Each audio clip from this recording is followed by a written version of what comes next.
no ado, nothing to get ready for because we're not streaming any games of 40k. But we are just going to be streaming some hanging, just gaming, just doing all that sort of stuff. Yeah, if you're watching this as a VOD, thank you for joining us. I'm not really sure the direction that we're going to take today, but there is a little bit of freedom in doing that, I think, being able to just jump on and chat shit and play whatever we want. So I think where we're going to start is probably in Warpforge, where the sisters, who are doing it for themselves, got a little buff recently. I've been playing around with a couple of the decks that I might want to play, and I'm just going to jump in. Now, I do have to finish off the Markalite mission that I've got just here, so I'll probably end up doing that, but that'll also, I think it'll give me a chance to play some stratagems, not sure, but yeah, let's just jump into some ranked, and yeah, we can see what we can do with our old favorite tower and jump into the sisters afterwards. All right, so not a great starting hand. We'll replace those two. That's a little bit better. That's a little bit better. Lord White Wolf. Oh boy. Betcha as soon as Space Wolves come out, that guy jumps on it.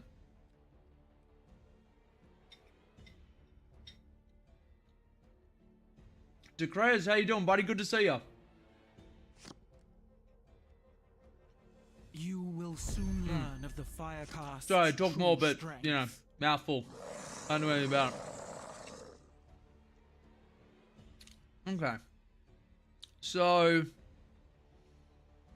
I'm going to set up the stealth drone. He's probably going to smack me in the face next turn. I don't think Swarmlord has any ways to get blast on his melee weapon, so he shouldn't be able to take out that stealth drone.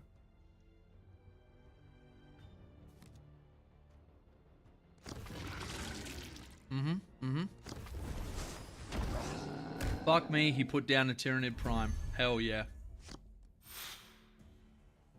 Okay, so I do need to spend to kill. And I'll trade my health points for that. And you know what? I'm going to make it so that you can't really kill him. Actually, you can't kill him now, and I can get 2 damage onto you. Let's just do that, and then bait you into killing the stealth drone next turn, rather than my face. Noari's been swamped with work lately and assembling a new crude army box. Ah, nice! Where are you up to with the crude box? I am at the moment at the point where I've got 2 of the boxes put together. I got a 3rd one because I had a viewer who was incredibly kind in getting one for us. Yeah, just working my way through them as best I can. Now, I think killing these off is important. I want to control the tempo as much as possible. So let's do that. And let's go that. And then we can start look at doing some stronger plays for next turn because we'll have dynamic offensive where we can get some flank and draw 2 troops from it. No, of course he does. Okay. But that'll be both of his biovores, which is fine.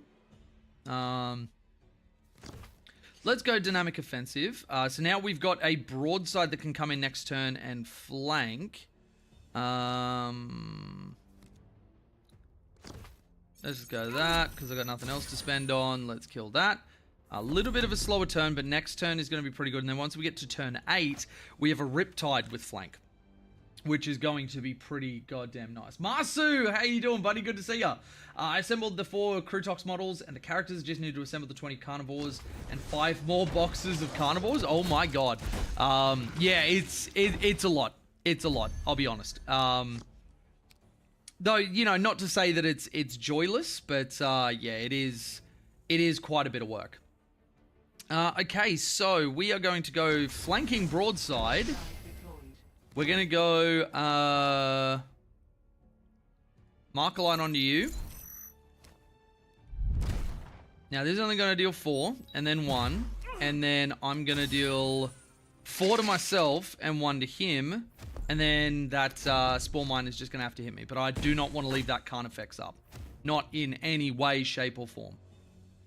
He'll have to commit both of these into him unless he's got a buff. So we'll see if he actually does that. Edward Bailey, how you doing, bud? Good to see ya. So... Commander, +1 attack and health. I don't know why you put it on... Oh, because he's got the friggin' Tyranids rule. Synapse, that's the one. Okay, so... Let's go Bodyguard. Let's go Crisis Battlesuit. Let's kill the Spore Mine.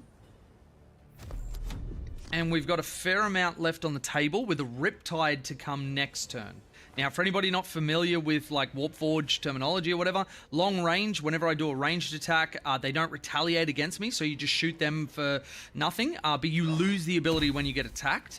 And he's got shield on, so he needs to get damage down and then get an additional source of damage to kill him. So it makes him very, very tanky, but obviously little stuff can break that shield, so there's a little bit of play and counterplay to that. And yeah, so I imagine... Oh, you're going to melee attack him. You're going to ranged attack him. Okay. Then I'm going to have a Riptide clean up all of this. All right. So you are going to kill that. You are going to kill that. And then booyah, board's cleared and I am up a Riptide. Hell fucking yeah. Masu, thank you for the tier 1 sub, bud. Appreciate it. Oh, Shadow Sun used her in a game I had today. Oh, nice. Did you win? Built a deck around long range and vanguards. Yeah, it's quite good. It's quite good. Masu in his sub said, by the way, I think the Battle Sector League expired in BCP. We may not be able to update scores in subsequent rounds without membership. Oh, let me have a look at that. That is... I will have a look at that after I finish up this game, actually.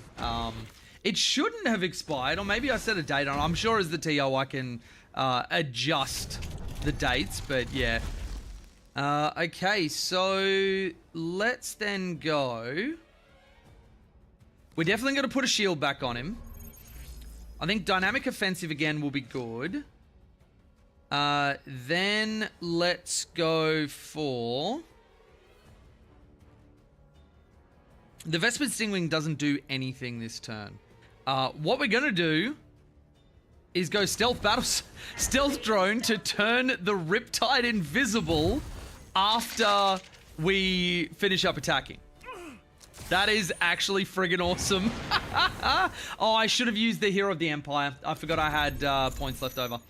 Oh, well, so the Riptide can't be targeted, so now he can only target my face, which is fine. Yep, was 69-42. Well, okay, 69 VP, you won anyway. I don't even need to hear the rest. I know you won off the 69 points. He used new CSM codex. Almost had me early doors. Yeah, right. Good pullback. Sarah, how you doing? Good to see you. I am doing well. Got a haircut this morning. Nice early rise. And, yeah, just apparently clapped some nids, which is cool. All right, let's have a look at the BCP Battle Sector League. We'll bring that up so everybody can enjoy seeing behind the curtain. So, organize my managed events, Pantheon Battle Sector League. It shouldn't have expired unless that face that you just put in the post thing, the Kappa sign. That's you just being like, oh, well, you know, we may as well not play it out. I'm not seeing anything that'll make me think that it expires. Oh, look at that. Look at this absolute unit at the top here. But I'll be honest, I really don't want to win my own Battle Sector League. Like, it's supposed to be for you guys, not for me. I'm just playing in it so we have round numbers. Yeah, I'm not seeing anything, though I can finalize the round. Let's do that. Let's go into pairings. Let's finalize the round. And let's go next round. Later. So I am going into feud this round. And yeah, cool. Okay. Next round is up. I will advise everybody, but I'm not seeing what you're seeing, Masu. No, it says the event ended on May 31st and put it in history. What? What? Okay, I need to open it back up again. Mother flipper. Okay.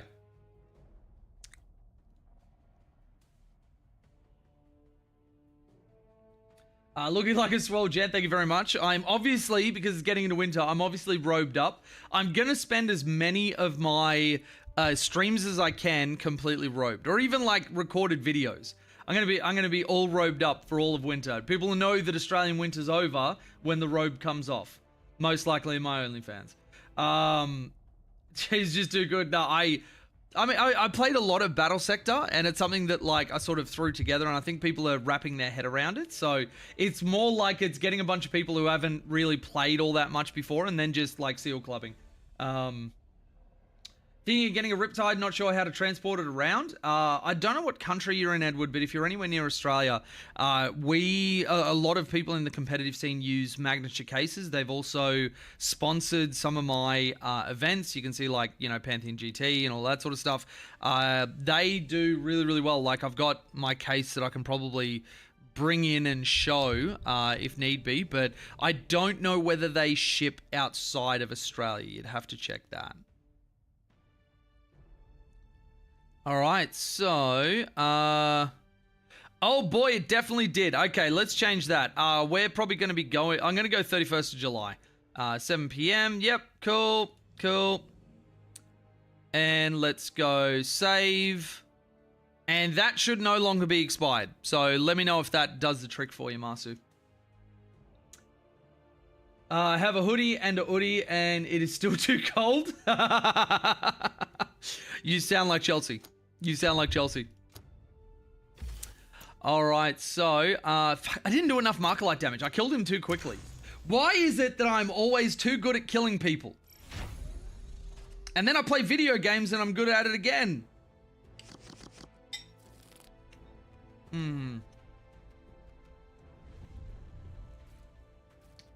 It's honestly not a bad curve. I think I'm going to keep it. UK fun fact, not far from Kyle Grundy. Oh, very nice. You should drop in on his house and just like bang on the window. Be like, hey, what's up, Kyle? Jay said I could, it's okay. Suffering from success, I see. Oh, the humanity. I know. Nobody understands just how hard it is to be good at everything you try. It's just, there's so much pressure. And I'm always just so upset. You will soon learn of the Firecast's true strength. What is yet to come? All right, is for so us to decide. These have to be bots, right? Victorian Greyjoy, Mr. White, or Lord Whitewolf, or whatever his name was. Either that, or we got some hard RPers, like hard RPers. All right, let's go this. Shoot you in the face. Go in turn. It's okay, Jay. It's okay. I know. I get through it with counseling and time. But it's always hanging over my head the knowledge that, Jay, if you try something else, you're going to be good at it. Just be ready for that. Very alarming. Very alarming. All right. He's smiting me in the face. Mid-roll. Yep, we're going to Crisis Battlesuit, and then we're going to pair it with the Tidewall Drone Portability to get a Vanguard unit up, meaning he is not able to get straight on top of the Crisis Suit, so he'll have to use hard removal for it. You just got smitten? I've been smitten a number of times. Even smitten other people, I'll be honest, being a Grey Knights player. With a mitten. Odysseus, how you doing, bud? Good to see ya. Welcome back to yet another stream. Joining us for a couple, I see. Alright, so he has his flanker come through and smack the drone. He's got 2 points left. Oh, no, okay, he refills to energy. I'm glad he's using it for this and not for codex stuff. Alrighty. So, Blinded Shadow Sun, which is fine. We are going to clap you.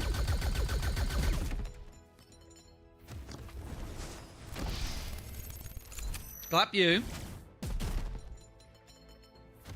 I don't think that does Markalite damage. I think I actually need to do the Markalite damage. Doing good, how are you all? Yeah, really good, Odysseus. Really good. Waiting for my partner to come home. Always the worst. Chelsea's out at work at the moment as well. And I just wander the house like a lost puppy. Oh, they've been gone for 4 days. No kidding. Are you able to say why, or is it a private thing? Because having partners travel for like work and all that sort of stuff, always particularly hard. Funnily enough, I was very rarely on the receiving end of that, but you know, time in the military, I was always the one that was traveling around and being away. So, yeah. I'd like to clap you. Oh boy. Oh geez, Edward getting real forward, and I'll tell you right now, I like it. Sure, let's do it. Living the dream. No, they just work in Sydney. Oh, fair. Okay. Yeah, you'd probably want to minimize like travel costs and everything else because, you know, fuck Sydney. We're the second most expensive city in the world. Verified, by the way. All right, let's go the broadside battle suit. Smack you. Smack you. We got a pretty decently developed board at the moment. He'll probably end up attacking into the broadside to get rid of long range, but that doesn't matter to me all that much. Next turn we'll have the Enforcer come down. Your big economy. Everything is too goddamn expensive. 100%. No, it's like going out with someone in the military can be hard at times. Yeah, 100%. 100%. Shit, I didn't even notice. What did he hit me with? It was the Inspired Retribution, wasn't it? Yep. So him using that on the broadside is actually fine because now this boy comes in and we just still do big clap. Stupid Ultramarines. You ain't Ultra. All right.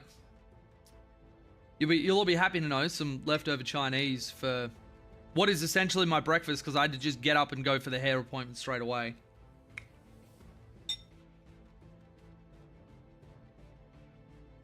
They're ultra losers.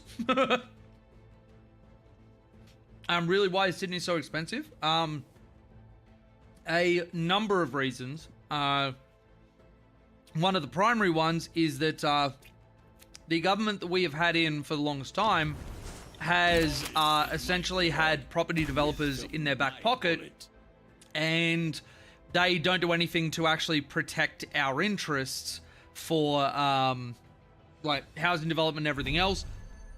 Most of our housing is owned by either investors or investors that don't actually live in Sydney. So there's very few houses for actual people. Housing market exploded over COVID. There's not really a house in Sydney that goes for less than $1 million. And then just all the services and everything else is just ridiculously expensive. Ridiculously expensive. All right, so let's heal up our Enforcer, and he gets plus 2 or 3 health, I think it is. And we're going to Markalite you. Shoot you in the face.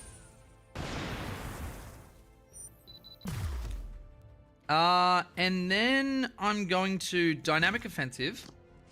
Got an Ethereal... Oh, no, it's only battle suits that get flanked, but I will have a Riptide coming down next turn.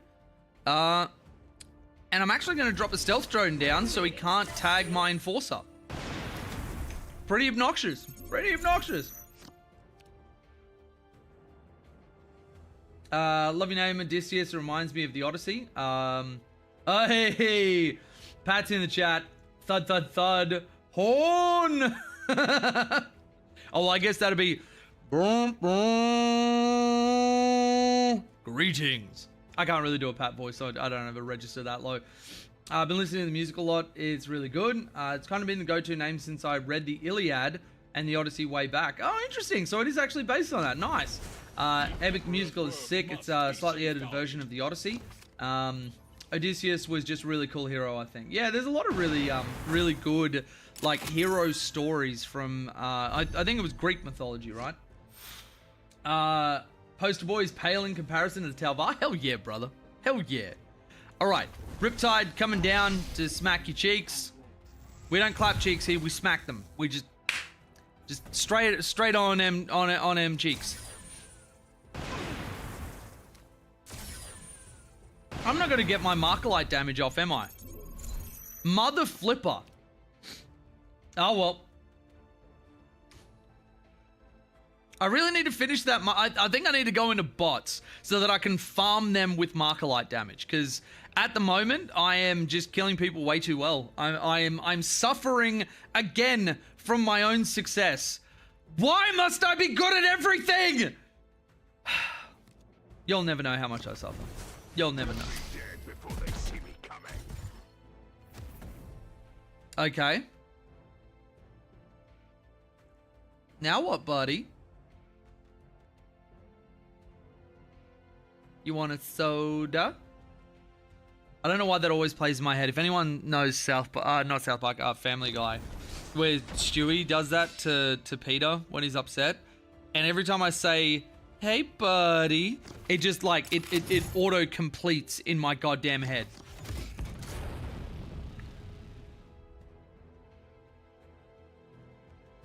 Okay, so we'll be able to get some Markalite damage off here. The future is not set. Hope. Damn it! Let me get my Markalite off!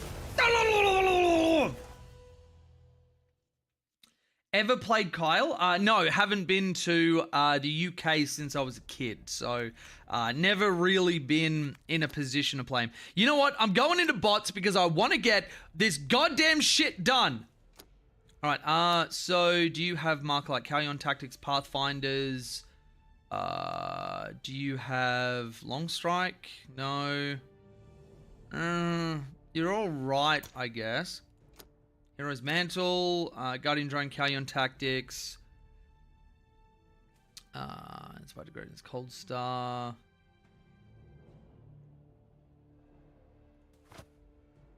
Enemy given Markalite. Meh. Okay. So we have...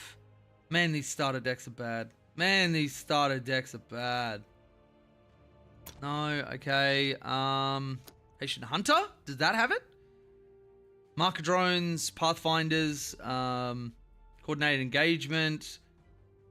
Yeah, we're going to do this. We're going to do this. The bot's probably going to clap our cheeks because his deck sucks, but yeah, let's do that. That's what hands are for. What sound does One Night Hand in combat makes clapping? Played him years ago before he had his program. He's very good. Yeah, he is very good. He is very good. You don't get rank 1 ITC without being a decent player. Yippee moment. Charlie's back and got me flower. Oh, that's cute. Well, say hello for me. What is yet to come is for us to decide. All right, so let's smack this guy. Oh, by the way, I haven't got any of my like headphones or anything set up. Are you guys getting feedback through the mic? Because like I'll chuck that in. I don't want you guys to get like smacked with anything, but yeah, let me know, because if I can do this without headphones on, that is just so nice for, you know, my neck, because I'm missing parts of my spine.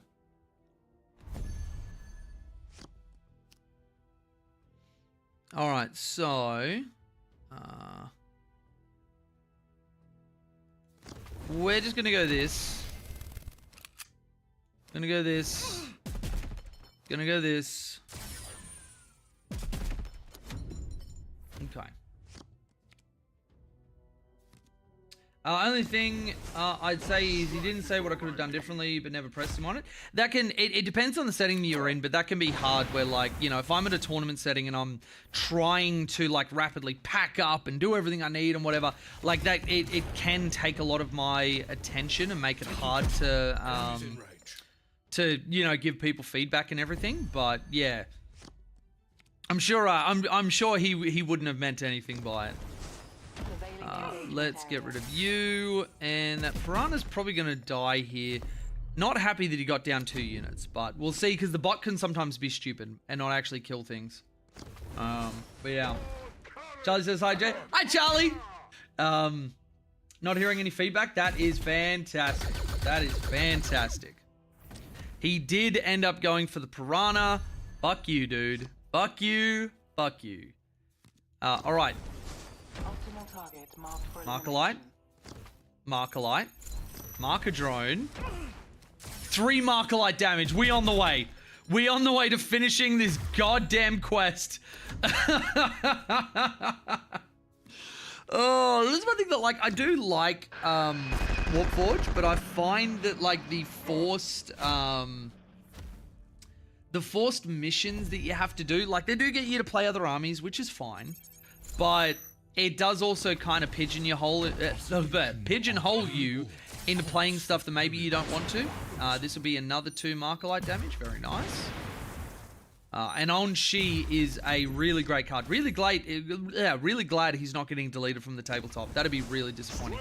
So he has a shield. Your troops cost 1 less, and every turn you get to choose an invocation and put it in your hand. And the invocations are actually quite good. So let's go you. I'm going to smack you, so I kill you. Then I'm going to go Serene Unifier, Zephyr's Grace. You can see we can pick for a 1 cost, put shield on a friendly unit. 2 cost, give armor 1 to your troops. Or 3 cost, give +2 ranged attack. Actually, I think what I might do is go Sense of Stone. I think that would be the better way. Because armor on them is actually very, very nice. Armor just reduces the damage that they take down to a minimum of 1. So he needs to hit me with 4 damage to kill this Fire Warrior Breacher. Okay, then we are going to load this dude with Markalites. You.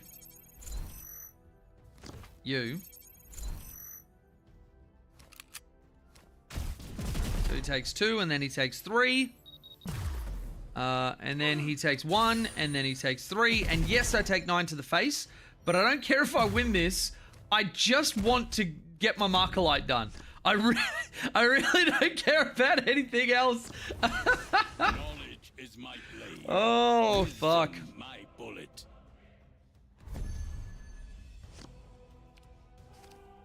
All right, let's go Markalite 3 to an enemy troop. We'll just make sure that we do this. Vespid Stingwing. We will also go Hero of the Empire. We will then also go Breacher. Get that Markalite damage. That's another 4. Surely it's done by now. Surely it's done. Alright, let's check our missions and see what we get next. And then we can move on to playing some sisters,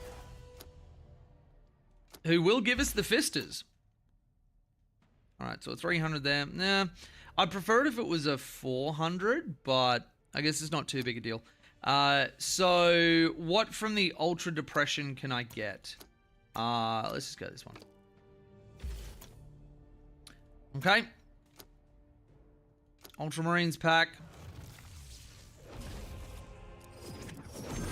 Hey, Streamer Luck! Let's go! Lower the cost of vehicles in your hand and deck by 1, draw a vehicle. That is really cool. That is really, really cool. All right. A little bit of Streamer Luck, but now all of this, the unstable troops, let's re-roll that. See if I can get a Sisters one. Draw 30 cards. That's not terrible. That's not terrible. I'm going to go with... I've been enjoying my Morven Val deck, and I've done a couple of adjustments. The Sister of Repentia got buffed, so when you kill a unit, you gain 1 faith, and they also have their penitence. Included Shrine World, because that got a lot better. Draw 3 cards for each troop, draw 1. Gain 1 faith. And we have a lot of that sort of stuff. Now, do we have a ton of things to spend faith on? Not really. And I guess that's probably a problem. We do have the Seraphim that can gain some benefit from it. We have Amalia Novena, which can gain some benefit from it. I wonder if I do actually want to adjust this a little bit. Now that we've got Sister Repentia, I wonder if we go for them rather than the Death Cult Assassins. Death Cult Assassins aren't terrible, mind, but... Actually, I wonder if now that I've got the 6 cost draw 3 cards, I don't need Devout Warriors. So let's go that, and let's go for some like actual faith spending abilities. Good look at dropping an Exorcist in, but I don't know if that's actually what we want to do. Paragon Warsuits, maybe? Just for like, because we top out at 7. We don't have any 8 costs whatsoever. There's refill energy there, which I'm not too keen on. We could chuck in a Frail Stone. She got buffed because if target dies, game 1 from deal 2 to 3 damage. But that is obviously a prey ability, so she needs to live. The Canoness might not be terrible. How many 5 costs are we sitting on? A couple. Astrid, Divine Intervention, and 2 Dominion Superiors. The Retributor actually did get changed to be half decent, in that it is deal 3 damage to a random troop, not any enemy. Because you would want this to have removal on a troop rather than on the Warlord. I don't like that it's random still, though. Relics of St. Catherine got changed to just get 4 straight up. Fiery Conviction might... Oh, actually, I know which ones I want to look at.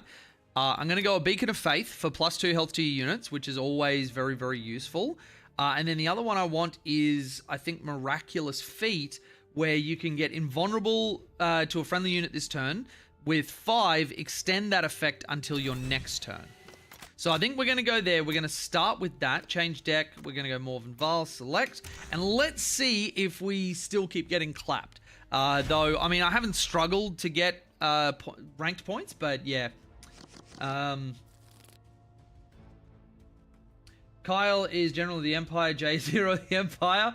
I probably align closer to Farsight, so I'd probably say that I'm the renegade Chasseau that went and started his own fucking colony. Just with how aggressive I play the game, it's Montcar 100%. I will end you. I will not fall for this treachery. Also, fuck these heroes.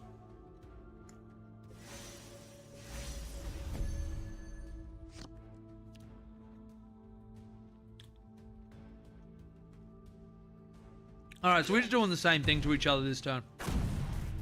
We're just straight up going to pray, get a shield. I'm also going to Sacred Altar.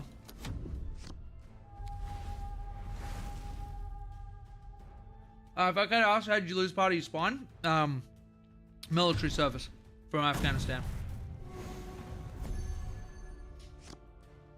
On top of that, shoulders are fucked. I've torn the lateral ligaments in both my ankles multiple times, and all of my joints sound like stone on stone when I rotate them. I had tendonitis in both my knees, lower back issues, shoulders pop and click every time I move them, and then on top of that, all the other stuff that comes with the gift of service that keeps on giving. It is time to act. Welcome to Kachown. That's actually a good play on words. That's actually a really good play on words.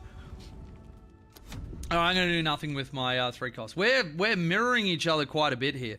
Though, I'm going to have a Seraphim that got changed. Once upon a time, it was 3 faith, gain flank. Now they have flank at base, but they gain +1 ranged attack and health.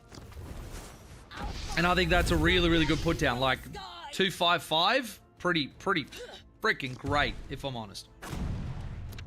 Alright, are they just playing like a real top-heavy deck? I'm not sure why they're not playing anything. I've got a bunch of like reactive cards that I can't use because he's not giving me anything to react to.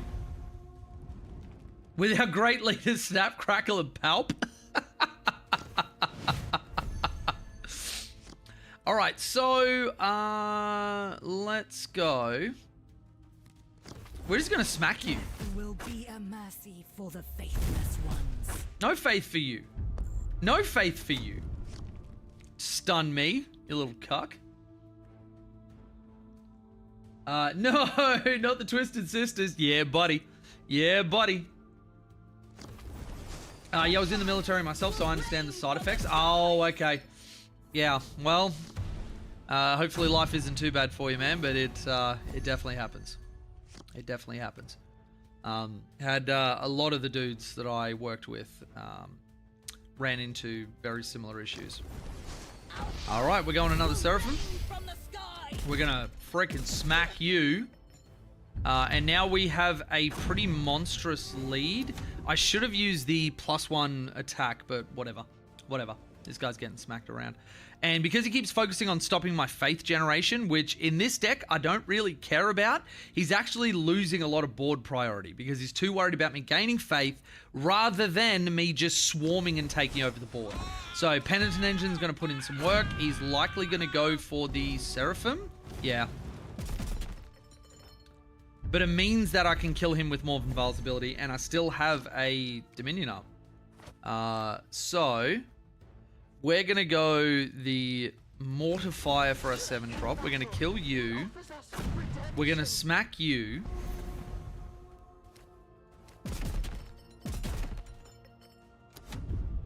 And things are looking grim. You're 10 health down, and I have a full health Mortifier on the field.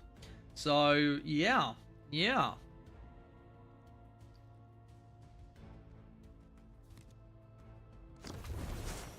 And of course, he's got another Penitent Engine. Of course. This is actually going to be really good for me. This dude's going to take like 7 or 8 damage from the Mortifier alone because of its Penitence ability. Deal 2 to the enemy Warlord. You are just hemorrhaging health, dude. Okay. Okay. That was, I'm not gonna lie, really, really good for me. Really fucking good for me. Let's go the Shrine World. Again, 1 faith off that.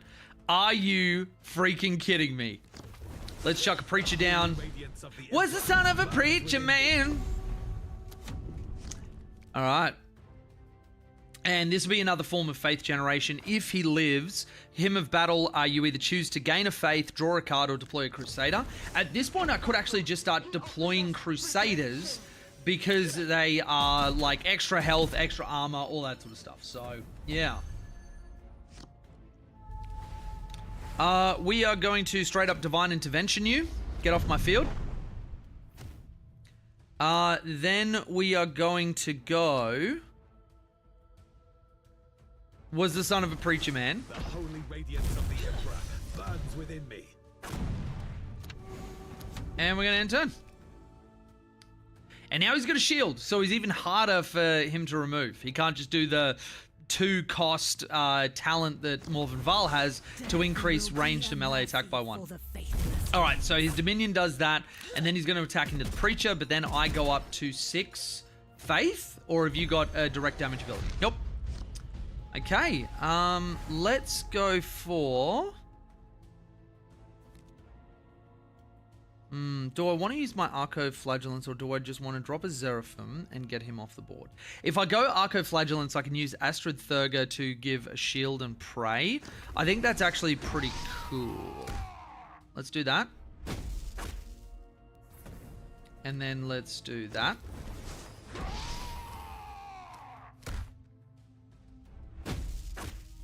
Okay, and then let's go Astrid. My soul Damage. is consecrated to this relic. And then I have shield. I'm actually really liking this iteration of the deck. Though it's hard to say because this guy kind of just turned around, bent over, and gave up the butt.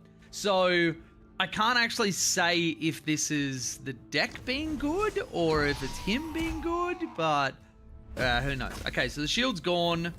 You will probably play your... Nope. Okay, gonna play that. Kill Astrid. In the coming battle.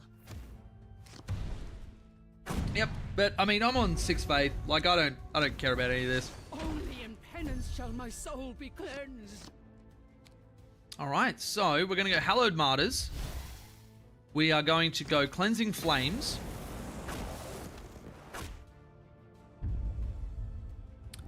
And then we are going to go... do I want to just go plus...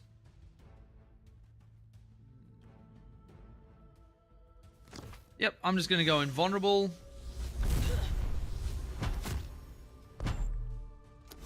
Alright. So now you can't deal any damage to me whatsoever, and you're dead. You're just straight up dead. Unless you got a taunt, you are dead. We trained him incorrectly as a joke, King Pow. Oh my god. It's the deck being good and Jay being good and hitting the back square on other people's deck. Oh, hell yeah, brother. All right, so he's made himself invulnerable, which is fine. We're just going to go...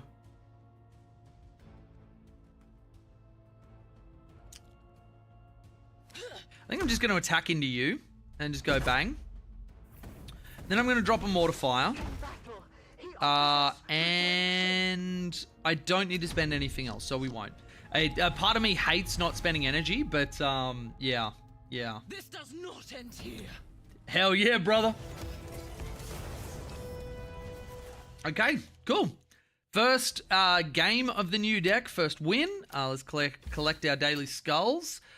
So we need 8 more of those. Damage with stratagems. Sisters actually do damage with stratagems like better than anybody. So let's have another game on this Dick. I do love this Dick. It's going quite well. But yeah, take that, Zinch Spawn.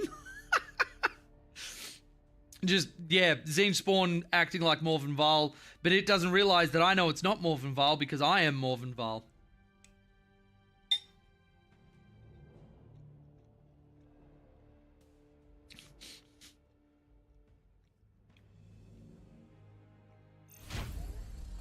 This doesn't end here literally as it ends. Yeah.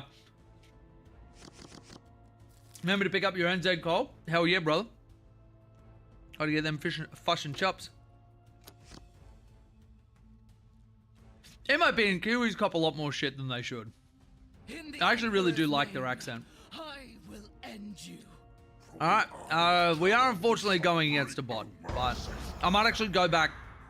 I turned off disabled bots just so I could get a game on like a really low tempo, like late at night. So I'll go and I'll turn that off again. Drawing Prayer turn 1 is friggin' amazing for us. Alright, so we are basically going to shoot straight up to 3 faith. Because there's nothing he can do to stop me. And because it's the bot, he's probably not going to attack the shield. Wait, what? Oh, he chose the effect of -1 health. He put down a 1 health dude, and it friggin' it just died. It just straight up died. All right, let's put down the recently buffed Sister Repentia. My soul be cleansed. Start our prayer so we can get more faith. Now, this one I actually do love. Kill a unit, gain 1 faith. If they can't kill it off, then you are just straight up good to go. And he's giving me +2 melee attack, so I'll be able to kill this dude off.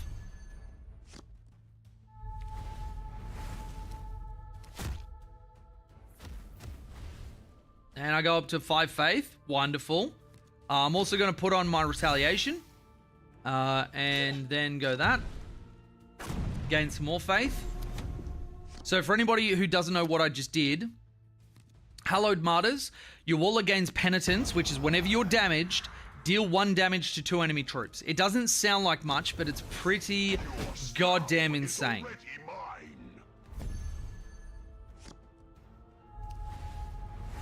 Alright, Astrid's gonna go down. My soul is consecrated. We are going to smack you. We'll be set up for our next turn. Hopefully Astrid doesn't die. I find that like every time I use her, somebody puts down like a flank enemy or something which just like immediately pops her. But nope, we're good this time. Alright, so with 6, I think we will have to use Cleansing Flames. I think we will go Beacon of Faith. And I think I'm going to pray to kill you, because the Emperor protects. Get a shield, and then I think she's going to use her prayer ability for +1 health as well. Now, this is going to snowball us quite hard. So now we've got 2 shielded units. You can see why she's a legendary card. Like, every time somebody prays, get a shield. That is friggin' busted. High Lord, more like Dead Lord, am I right? I mean, I'm just figuring out this game because I haven't seen it before. It's quite fun. It's quite fun. If there's anything that I'm going through that I forget to explain or whatever, just let me know. Okay, so This is now turned on the high bit of it. Because we've got 8 faith, I can destroy all enemy troops. So I think we will go... Death will Smack be you. a mercy for the faithless ones. And then I'm going to hit you. And then she is going to smack you. And we're going to maintain our board control. Okay. I love World Eaters models. I hate painting World Eaters models. Help. I find that I do the same thing when I was broke in my 20s. You just turn off your brain and go to that special place inside you where you feel no shame, and you can do the most disgusting and depraved things that a human can think of. That will get you through it. You'll be able to paint anything like that. All right, so Dominion Superior. Death will be a mercy for the faithless ones. You are going to go 1 damage there. You are going to pray and give everybody +1 health. I should have put my goddamn Death Cult Assassin down. Shit. I will offer your blood. Oh well, to the holy you're on 3 health because you suck. All right, that's my turn, and obviously we're going to be able to farm them for some of our quests, and then we'll turn off bots and then go from there. See, I'm in the same boat with Admech. Oh, Admech's rough. You have so many models, and they're all very, very samey, very, very intricate and detailed. That 100% makes sense, dude. 100% makes sense. See, I don't mind painting. It just feels like such a grind, whereas other projects I paint like Custodes is an awesome scheme, so it doesn't feel like a chore. Yeah, that's fair. Well, is the issue then the scheme that you've chosen for the World Eaters? Or is it just the models are that horrible to try and paint? All right, we are going to chuck down this Penitent Engine. We're going to go bang, attack you so you get flank. Then we're going to go Death Cult Assassin down. I will offer your blood to Then the she's holy going to pray Emperor. to give everybody more health. You go Big Smack. You go Big Smack. You go Big Smack. You go Big Smack. Therefore leading to even more Big Smack. And then everybody's done their thing. Wait, have I not prayed with you? What? Huh. Okay, fair enough. The issue is the freaking trim. The amount of gold to red is insane. Yeah, I've got the same thing with my Limoneth Realm Lords, actually. The amount of trim that these guys have is disgusting. So I am just going for, like, I don't give a shit battle ready. Like, though I did use an airbrush for the swords to get the sun metal effect. But, yeah. I know the pain. I absolutely know the pain. I know it's just the models because I haven't been painting Guns from Militarum and like that. Oh, yeah, nice. So it's not the quantity. Roger. Roger. Okay, so, let's go. Seraphim down. Our fire will rain from the skies.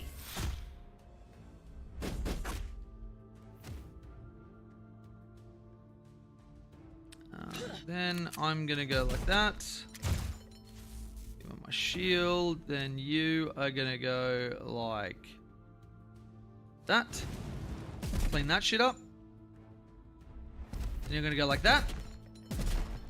Oh, I should have gone +1 health. She'd still be alive. Oh well. And then I'm gonna pray. And now he can't attack because if he does, he dies. Which is a fun place to be in. Fun place to be in. And now we're gonna farm him.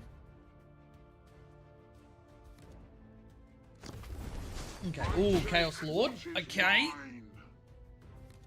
So anything he drops will get a Dark Pact. We need to kill him immediately. Kill him immediately.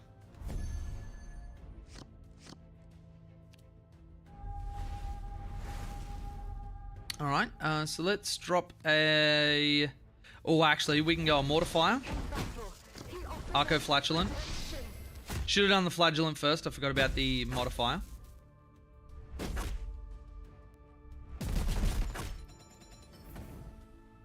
Good kill. Good kill. Alright. So, how far did we get?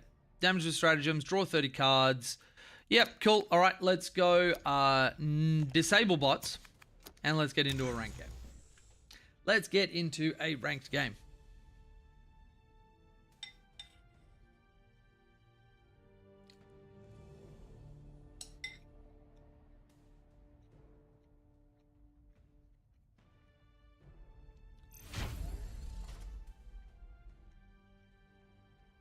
I think what we'll do, because I don't really have a plan for today, but I think what we'll end up doing is playing this for maybe 1 or 2 matches, and then I think I want to jump onto Rogue Trader, because I really do miss playing my Sister of Battle.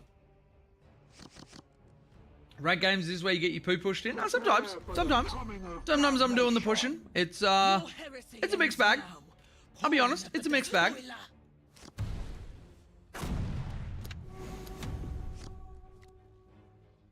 Alright, so Harken World Claimer decks are actually quite good. There's no chance I get the Faith off here.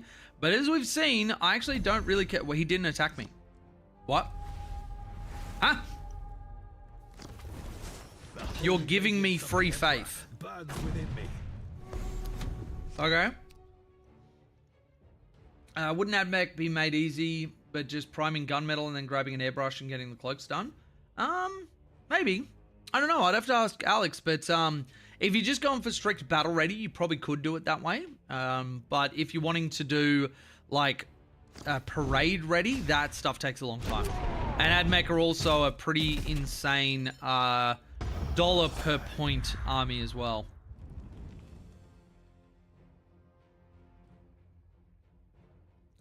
What's up, dog?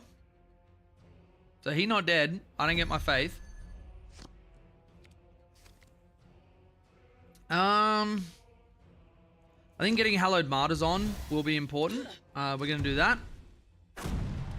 And I am going to make you attack him.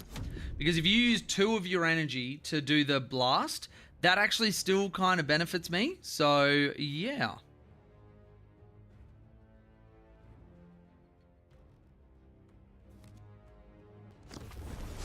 Your head will be my trophy. Okay, putting a thing on him. He's going to attack him, so I will get my Faith off. That's fine. Okay, so then we've got an interesting way to try and solve this. I've got my Hallowed Martyrs on. So he will take 4 damage if I do the Arco-Flagellant routine, bringing him down to 3. And then I can attack him and kill him off. Then that opens up... Actually, if I do this... do I want to put a Preacher down afterwards? Probably, right? Yeah, let's go that.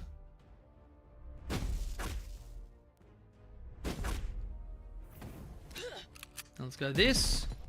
You attack me back, and then I kill you. And then we go Preacher. The holy Where's the sound of a preacher, man? burns within me. Alright.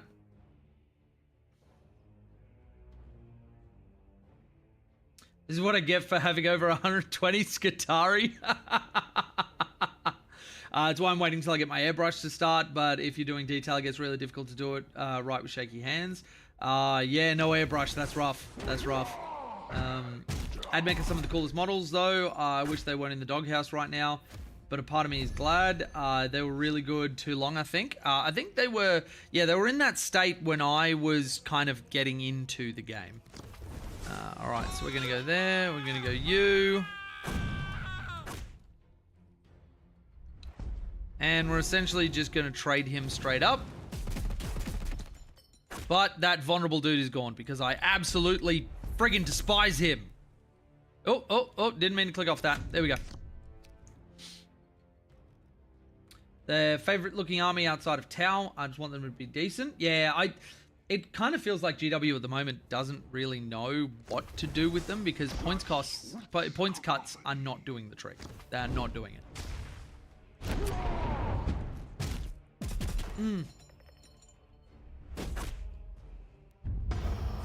Of course I pick up that honey chicken with my hand.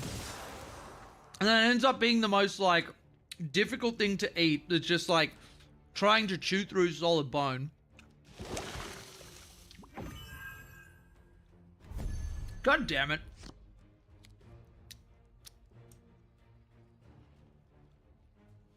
Alright. We're again going to use our Penitent Engine.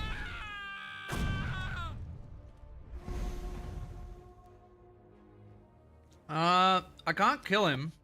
Shit, I didn't think that through. And he's got a bunch of extra health and shit. God damn it. Well, he can't use him to kill the Penitent Engine. Oh, I mean, like, he can, but he'll kill himself. So he can't live it. He'll have to invest something more into him. Shit. Okay. Now he's going to heal up to 6. Oh, no. I'm in danger. Now, if he attacks me, he dies. I hope he's that dumb. I hope he makes that mistake. 19 damage. You gonna go for it? You are. Okay. That's fine. That's fine. I didn't have a way to deal with you, so thank you for giving me the out. That is really kind of you. Thank you, sir. Please, sir, may I have some more? All right. Now, I don't have the 6 for the +1/+1, but I think Beacon of Faith actually isn't a terrible idea just to keep me alive, keep me out of lethal range. Now, I've got 6 damage with 8 energy with Cleansing Flame, so I've got 6. If I've got enough for the other one, then I've also got 3 on top of that, so I've got 9. So if I can push him into lethal range, then we might actually just be able to win this straight out. Sisters are doing it for themselves. I swear, as soon as I start making sisters content with the new codex, there is going to be an opening scene of me like randomly dancing like Terry Crews from Brooklyn Nine-Nine.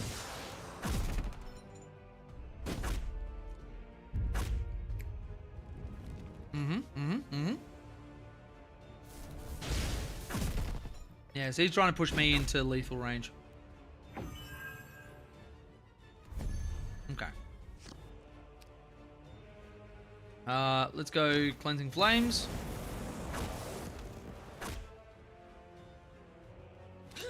Go that. Boom. Get off my table. And yeah. So he's pushing me down slowly, but he needs something really big in order to be able to kill me here.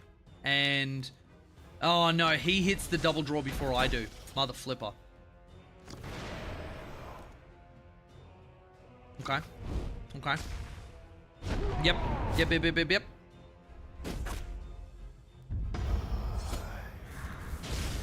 The extra health every time. Every goddamn mother flippin' time. Okay, so I can go 3 damage, which is actually 2, bringing him to 5. I can then go an extra 2 damage by upping me to 3, bringing him to 3, getting another 2 damage. God damn it. I think I lose this. I think I just straight up lose. It is time to act. I know it's time to act more. Val, don't be pushy.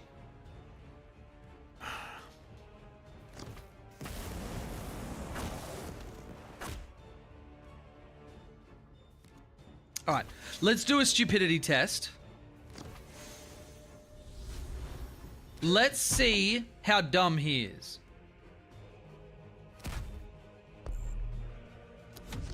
Let's see if he thinks I'm still invulnerable.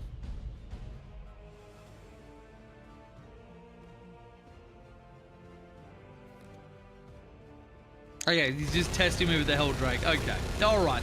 And of course it gets a max roll. What is the goddamn shit with these Chaos Space Marines players getting max rolls on their Helldrake strike? Every time. Every time.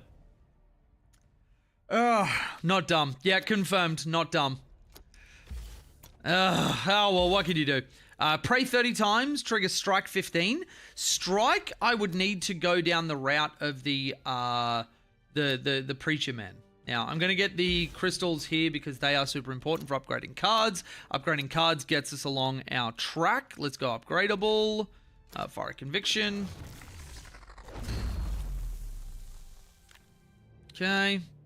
Which, how much more in the Forge do we have to go before we get to our next one?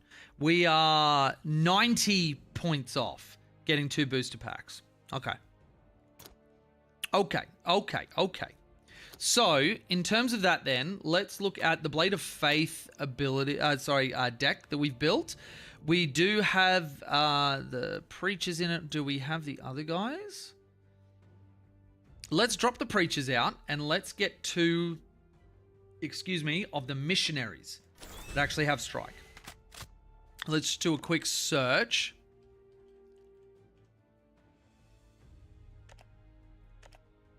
That is the only strike in the Sisters deck. Okay. Go done. That's going to take a long ass time to do. But Erica actually did just get buffed recently, so let's see how she goes. Let's see how she performs.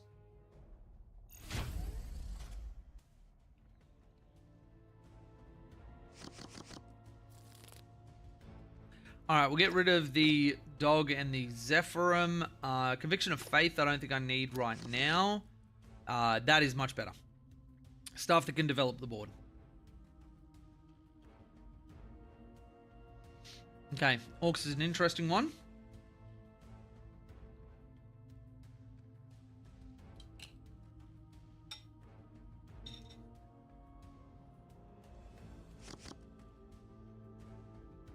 You are defiling sacred ground and will now face his judgment.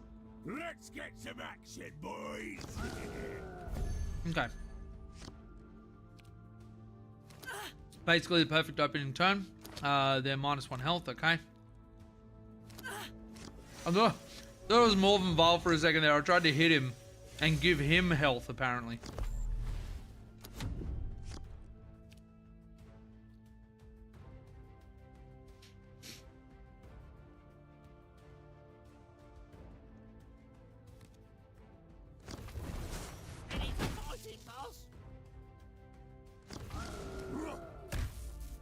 Okay.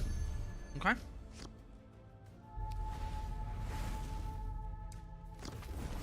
Only in penance shall my soul be cleansed. I don't want Makari to be able to attack. I want him to have to spend energy to get him on the field, because otherwise he's able to just instantly kill the Sister Repentia. And I need her to get me some faith, because you got to have faith, baby.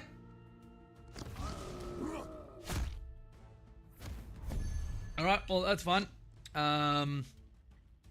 Let's then go the missionary. I herald your demise.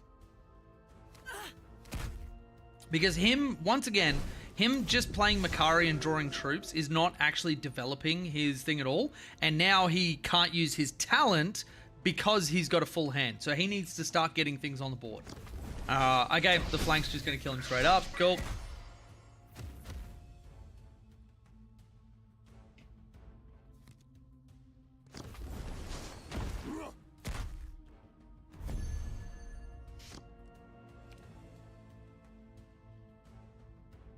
Okay, let's go the Arco Flatulent. He takes the -1 health. Then that's you. So then he can smack 2 damage onto the Warlord.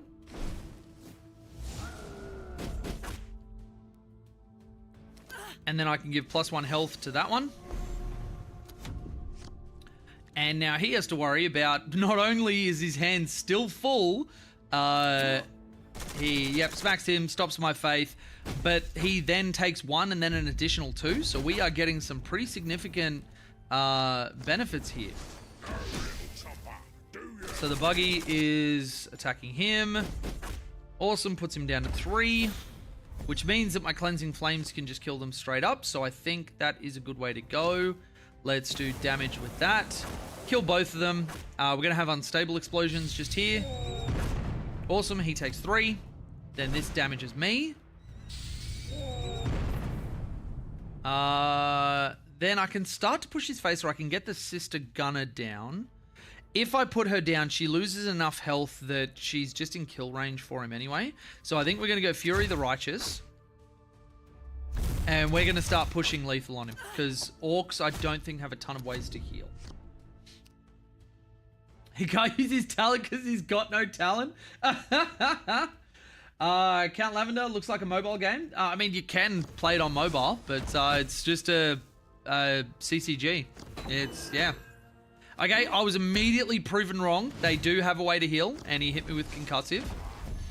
Okay, but what we're going to do, because he has nothing really that dangerous down. Celestine. My favorite model in all of 40k. Flying, regeneration, and invulnerable until my next turn, which means he also can't use hard removal to get rid of it. Yes, the artwork of the Palatine that made no sense. Dude can't get enough things out of his hands. Yeah, he really needs to start playing cards. He spent way too much time focusing on Makari, which I don't think was actually a good idea. Yeah. Okay. Makari goes back to his hand, so he just loses priority on that. He does have some armor now, which is nasty. But, yeah. Let's go the Sister Repentia. And let's go the Battle Sister Gunner. Then let's go Conviction of Faith.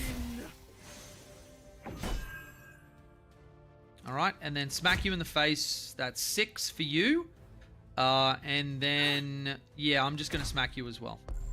Start dropping him down a little bit further. Alright. Reptar frowns upon you. What? Reptar does not frown upon me. Reptar loves me. Reptar's all about me. Wait, where is Reptar? He's gonna put an end to these rumors and lies. Reptar! Reptar, where are you, boy? Ah, there you are. Okay. Do you see Reptar here? Do you see this beautiful little boy? Reptar loves me. And because I was whistling, Mushu just ran in as well. I'm sorry, little boy. Did I make you run in? Come here. Hey, this is not a game. Wait. This little man has been outside in the rain because he's got these wet little paws. Hey, you little heretic. Hey? You little heretic. You love Celestine more than Reptar?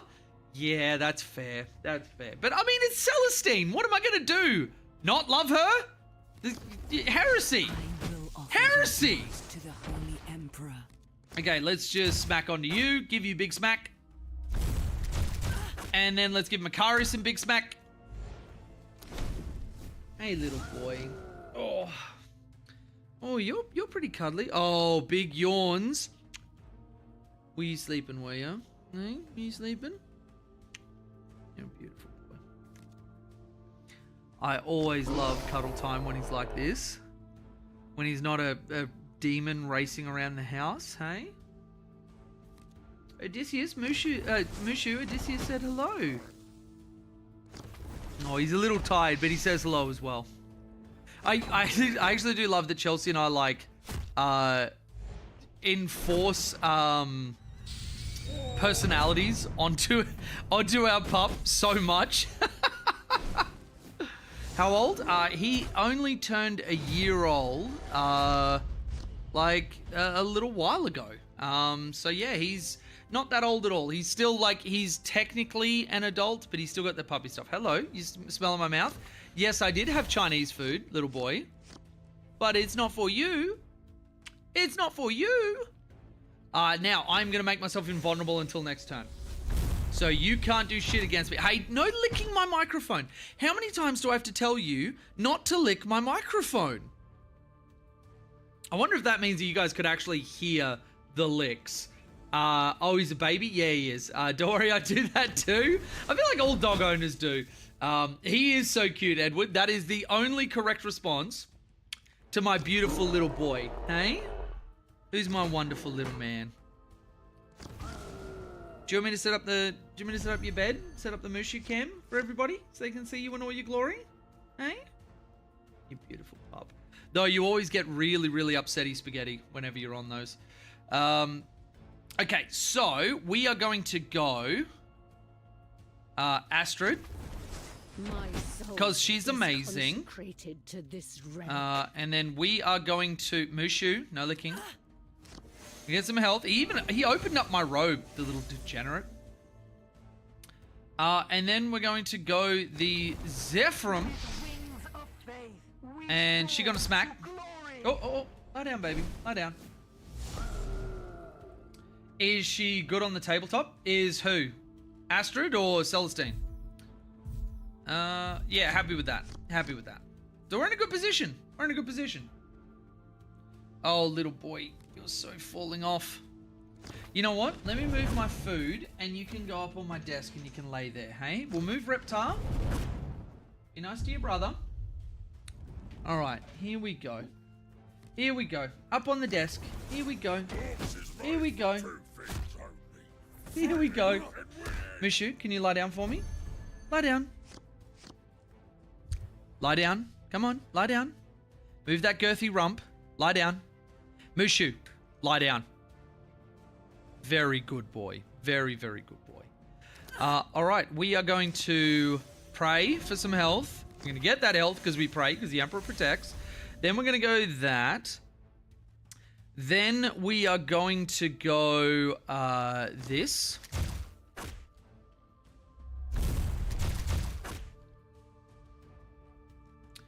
And then I'm actually going to save everything else because it's a bunch of hard removal.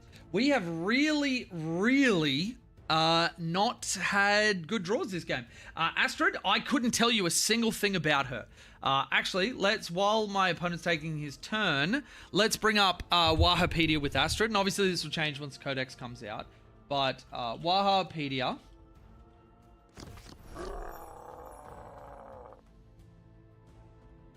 Okay, so it looks like you take Astrid Thurger and Agatha Dolan together. So normal sister stats, 4-up invulnerable save on both of them. You've got the Blade of Vigil and you've got the Scribe Staff, Axe of Faith. Let me just take my turn. All right, so I've still got my shield.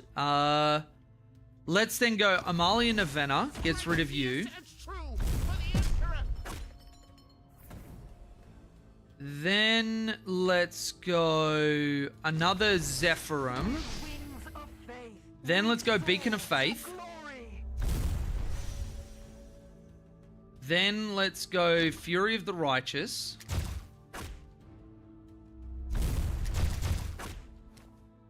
Then let's go Big Smack on Makari. And then let's Protect My Life. So we're going to give me the health so I go further and further away from being killed. I think that's the way to go. So, Auto Tapestry of the Emperor's Judgment. While Astrid is leading a unit, melee weapons equipped by the models in that unit have devastating wounds. Recount the deeds of the saints. While Agatha Dolan is part of the unit, or Agatha, is part of this unit.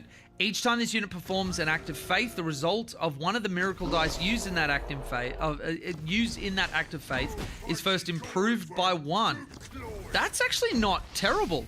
You can put them with Battle Sisters, Celestian Sacristans, Dominions, or Retributes. A Sacristan or Dominion unit wouldn't actually be terrible with that.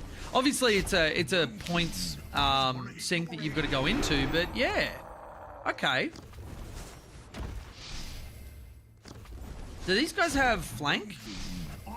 When did he get these down? What? Oh, did he spend for you've got Degreen Horde, troops cost 2 less, and then he's probably done something for your troops have flank.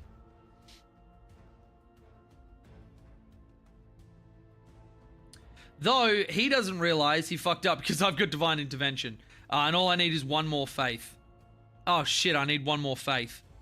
I'll get it off because he won't be able to stop me this turn. Fuck yeah.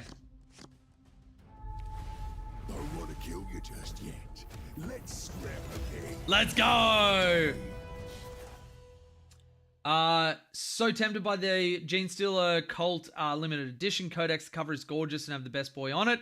Bought my friend's 2,000 point Gene Stealer Cult army. Needs refinement big time. Yeah, nice. Nice. I'll be honest, I've never had an inkling towards Gene Stealer cults, but I am actually glad that they're getting a bit of love. That is cool. That is cool. So, yeah, let's keep looking at Astrid. I could see her Getting used. The thing would be, what is their points cost? 55 points for that. For devastating wounds and improve a miracle dice by 1. Okay. You put them like with a unit of Dominions, for example, that have, let's open them up, that have a bunch of like multi-melters or Retributors that have a bunch of multi-melters. That could be really, really nasty. Or you give them, if you're going into like the real Flamer sort of thing, a Flamer with auto hits and then devastating wounds on 6s. That's not terrible. That is not terrible. I've got a Cherub, reroll advanced rolls. A lot of their stuff I think has assault, like the melter guns have assault, flamers have assault, so they can do a lot of work there. You'd be paying 165 points for it, but I don't think it's terrible. The Dominion Superior obviously has that. 4 Dominions can either have an Artifice Crafted Stormbolter, a Melter Gunner, a Ministorum Flamer, and then you can also have the Simulacrum Imperialis, which is each time a unit is destroyed by the bearer's unit, gain a miracle dice. I don't hate that. I don't hate that. And then I think you can also have, isn't there one of the characters that can be put on the unit even if it's being led by something else? Your leader ability.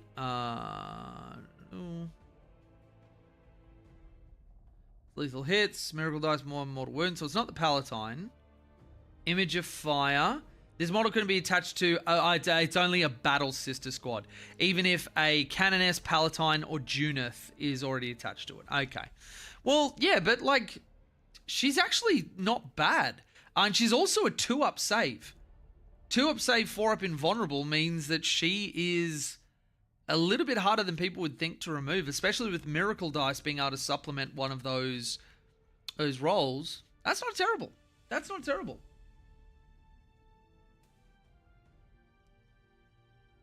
Palatine can join too, correct? What does she do? So yeah, she can only you can have somebody join as long as they're on a sisters squad, like a just baseline battle sister squad. And the Palatine is lethal hits and mortal wounds in addition. Which, now that I think about it, I completely forgot in my last practice game that the Palatine gives lethal hits. I was just doing the mortal wounds in addition. Motherfucker. Oh well, you live and you learn. Now, speaking of sisters, let's play some Rogue Trader. I'm keen to play my my battle sister again. Let's go into Twitch. Let's change my stream info. It will not be Warpforge. It will be Rogue Trader. I'm sorry, any French people that might be watching. I will never do that again. Actually, that's a lie. I won't lie to you. I will 100% do that again. But how does a 6+ save work with a 4+ invuln? You take invuln over save. Yes, you do. Yes, you do. You can choose which save you take. At all times, you can actually choose which save you take. You ought to take best save unless specified otherwise. Not auto take, funnily enough, because the Drukhari Archon has a 2-up invulnerable save until he fails it. So you can actually, with like little volume of fire, you can actually just take your armor save so you don't burn through that invulnerable save. But yeah, also, look at the cutest shit in the world. So you're going to see past the green screen. But look at this little boy just on my desk.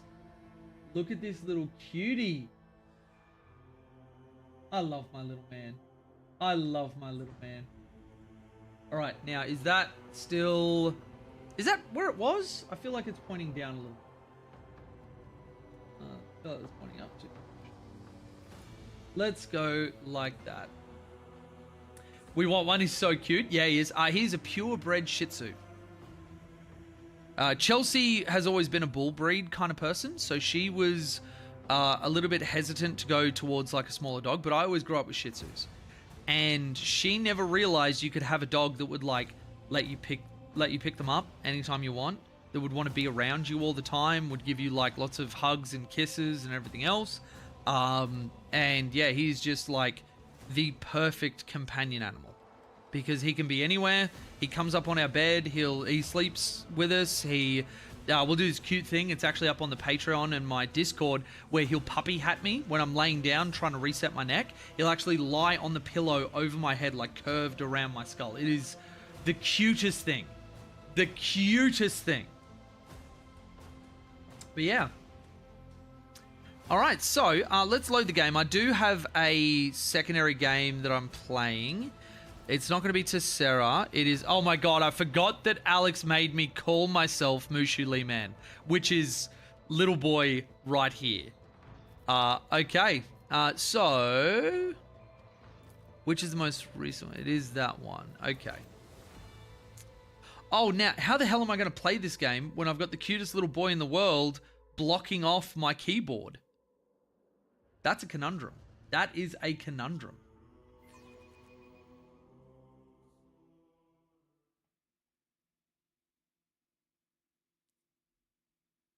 The save is there because some abilities in the game actually turn off invulns and sometimes comes up. The list of save in case that occurs. Yeah.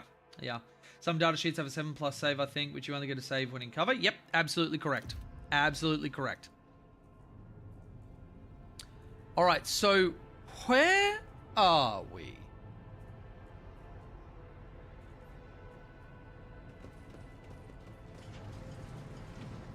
I don't remember what we're doing here.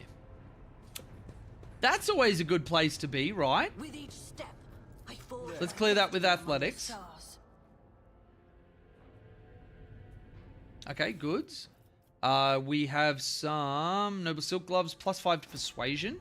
That's actually not terrible because I think... Did I go into Persuasion on my character? I didn't. I did not. Now let's revisit my stuff because I have a sniper rifle because I haven't been able to go into like plasma rifles or anything like that. You aren't using a plasma pistol. Why not? Because I haven't redone your skills. We'll do that when we get back up to the ship because you can reallocate all of your points. Hey, little man. It's okay. It's okay. I'm just chatting to chat. Hey, you beautiful pup. It's okay. Can you lay your head down for me? Can you lay your head down? Actually, I may have to kick you off my desk, little boy, because I've got to be able to use my keyboard. Do you want to go down on the carpet? Come here. But we are playing... Oh, big stretch. Big stretch.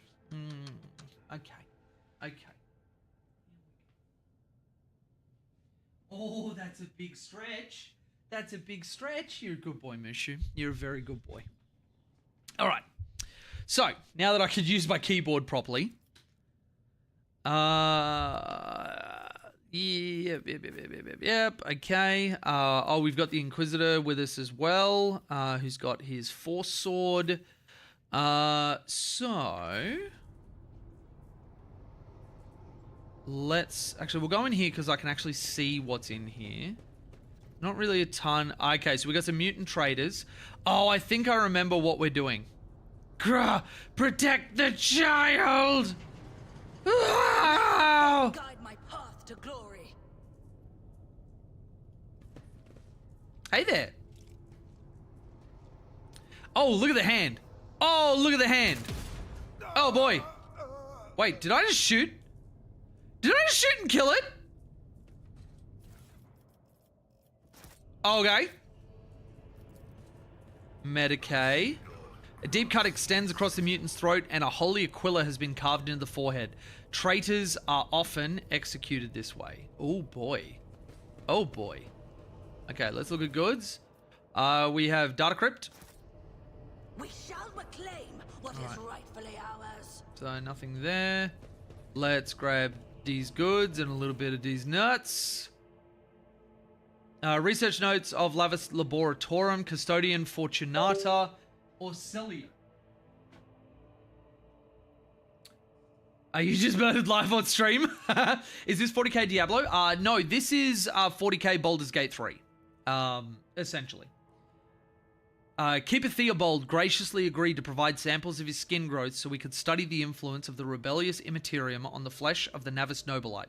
Just as we thought, navigators are positively resistant to the relentless currents of the warp. The God Emperor truly does shield some people against corruption and misery. But let us get back to the study of mortal flesh. Another servant will be carried in shortly. I must ready the organ extraction equipment. Adamantine dust and black water. This was the worst idea that could have entered my mind.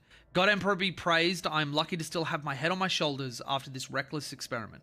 Nevertheless, we did make an important discovery. The adamantine seems to... Let me add to inventory, and can I read that? There we go. The adamantine seems to protect the frail flesh of the lowborn to a degree. Having said that, not even the macerator can handle its temper, so we should probably introduce a more complex compound into the formula. All of the data related to the experiment were recorded on datacrypt K04OH. I will get them back later, once I'm done with experiment H41OK. Have I mentioned that the chunk of meteorite found by Keeper Felix subjects is completely useless? Although its shining granules could be used to make new paints for the child. Yes, I think I'm going to do exactly that. Okay. Abelard, crush this man's nuts. Let us walk this path to the end. Alright, let's awaken the Cogitator spirit. Alright, the Cogitator's vid screen is covered in cracks and stained with dried blood. The buttons, switches, and levers were ripped out of the control panel with exceptional cruelty and scattered around the sacred mechanism that now sparks and hisses in agony, still refusing to perish. The Tech Priest Vox systems emit a binaric trill, and his mechadendrites start furiously lashing at the air. I am recording blasphemy. The person found guilty of such cruelty to a noble mechanism must be sentenced to immediate destruction. Awaken. You turn a few of the remaining dials and pull the activation lever. The cracked vid screen of the sacred engine flickers. The cogitators inside emit creaks and groans, and the lumens oscillate at random. It takes a while, but eventually the machine spirits do grant you access to the cogitator systems. Okay, so request data on the navigators. There is a relentless hum in the sacred machine's interior, but soon the required information is projected onto the vid screen. Felic, location, main entry hall, deceased. Theobald Orselio, upper chambers, alive. Calamira, upper chambers, deceased. Alexius, lower levels, deceased. Rasmus, location unknown, deceased. Okay. Call Rykad Minoris. Examine the log. The archive data stored on the Cogitator's local data crypt is partially corrupted, but you can still manage to access the residual logs for information. The Vox recording hisses for some time before you hear a voice. This is Officer A282. Do you copy? Several generators overheated in the lower levels. Chambers Alpha to Delta are unpowered. The Tech Priest crew sent to investigate the problem is not responding. Requesting back! The officer's speech is interrupted by shouting, and the recording abruptly ends. Officer H123 speaking. 200 servants have perished due to explosive decompression of the living quarters. We've located traces of mechanical interference. The preliminary cause is officer sabotage. Dun dun dun! Crews 5, 6, and 9 are cut off from the main compartment. We have enough oxygen for 20 minutes. May the Emperor save our souls.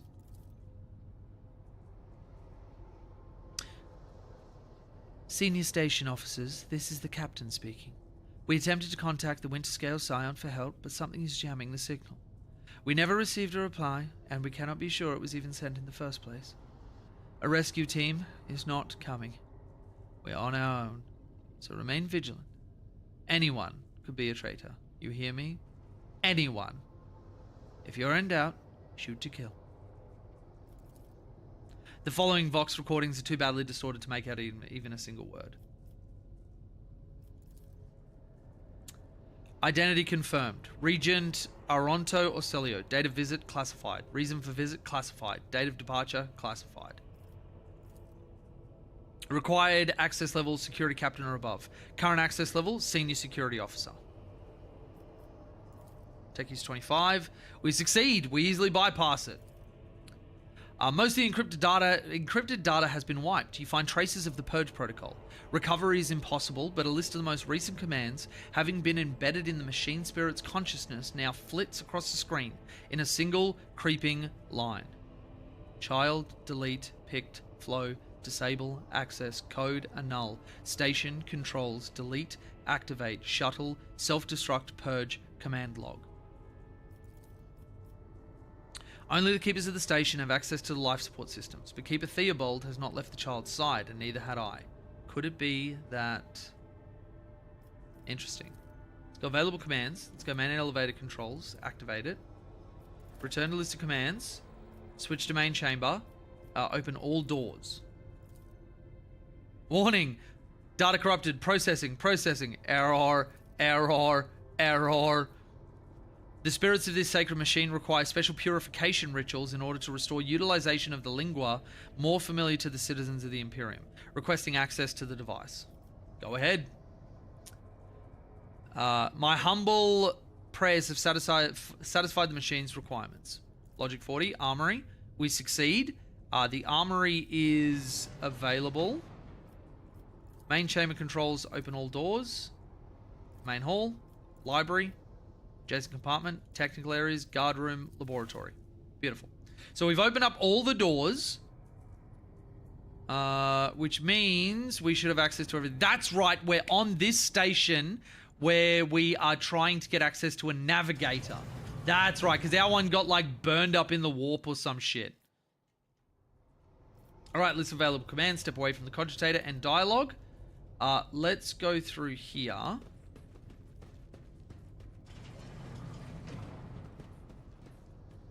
And what have we got? We've only got goods that we can go to. Little worried with the new codexes lately. Dark Angels wasn't great. Custodians wasn't the greatest. And don't even talk about AdMech. Hope they make improvements for Sisters and Gene Cult. I think they will. I think they will. They have been a little bit hit and miss, sure. But I think they've been good. You know, maybe not like people are used to with Ninth where there was a lot of power creep. But there's always going to be swings and misses. I really do hope the Sisters are flavorful and fun. GSC, same thing. But yeah, I think GW have it in them to do it. I really do. Rough bloody sketch. A crumpled sheet of paper with a drawing of a tall woman and a dark-eyed monster. Painted with fresh blood. Ugh. Ugh. Okay. We are bound by the blood of martyrs. I'm so keen to play Space Marine 2. Oh, me too. Me too. I am really, really keen on that game. Especially because it looks like they're adding in a bunch of really cool game modes, no microtransactions, just shit that like speaks my language as someone who's sick of that trend in all of the games that are being brought out. Okay, more cargo. Goods, we're going to tech use, 100%. More cargo, wonderful. And then I think I saw some armor that my character might be able to do. So there's no real thing that I would want. Bolt pistol, you need bolt proficiency. Wait, does he have bolt proficiency? No, he doesn't. She does, but she's using a bolter and a flamer. So I think the armor I was looking at was the flak. Oh wait, no, I already have flak on. This is 20% armor. Okay, so I'm already wearing stuff which is pretty good for me. That is fine. Fine. Know your duty. Man, you are intense, my character. I guess that's why I love ya. Alright, let's head out here. We're definitely not going to get ambushed. No way. Ooh, okay. That is some warp shit. That is some definite warp shit. Let's take his armor.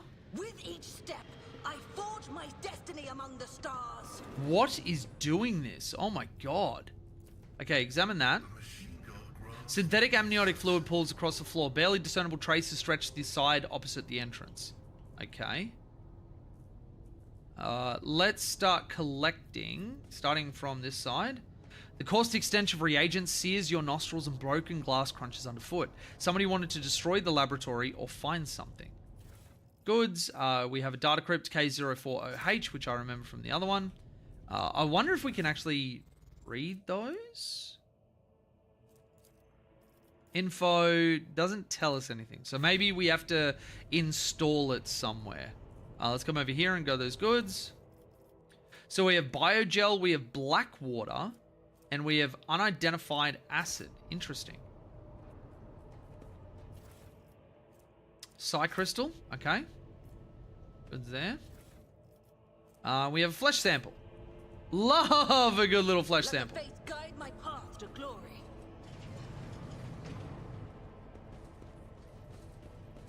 Okay. Oh, I do remember this from playing through in my solo game. It's Catalyst Flask, Data Connector. There's a bunch of things here. I actually would love to, you know, I don't even care that I'd be cheating looking it up, but I actually would like to see if we can create something cool here. Okay, so info on this. Experimental section, the child's influence on the psycho-emotional state of various representatives of the Imperium. Access level, Orcelio T prime. Experiment H4545-1. Subgroup, lowborn, male.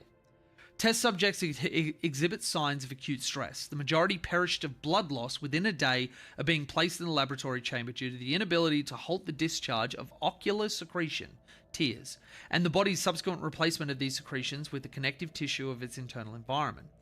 The individuals with the greatest resistance to the Sacred Child's resonance died several chronoturns later. Extensive wounds in the abdomen, presumably inflicted by a jagged piece of metal.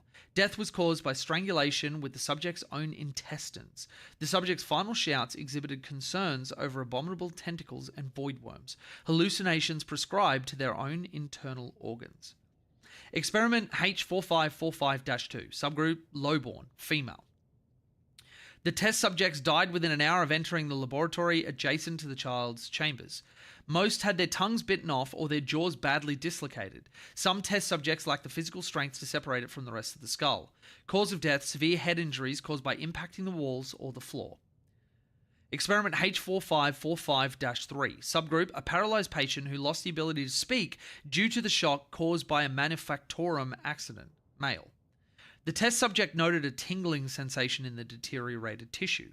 During Regent Aranto Ocelio's visit to the child, the test subject smiled and started humming, most likely trying to carry some plebeian tune, and then attempted to address the servant who brought him food.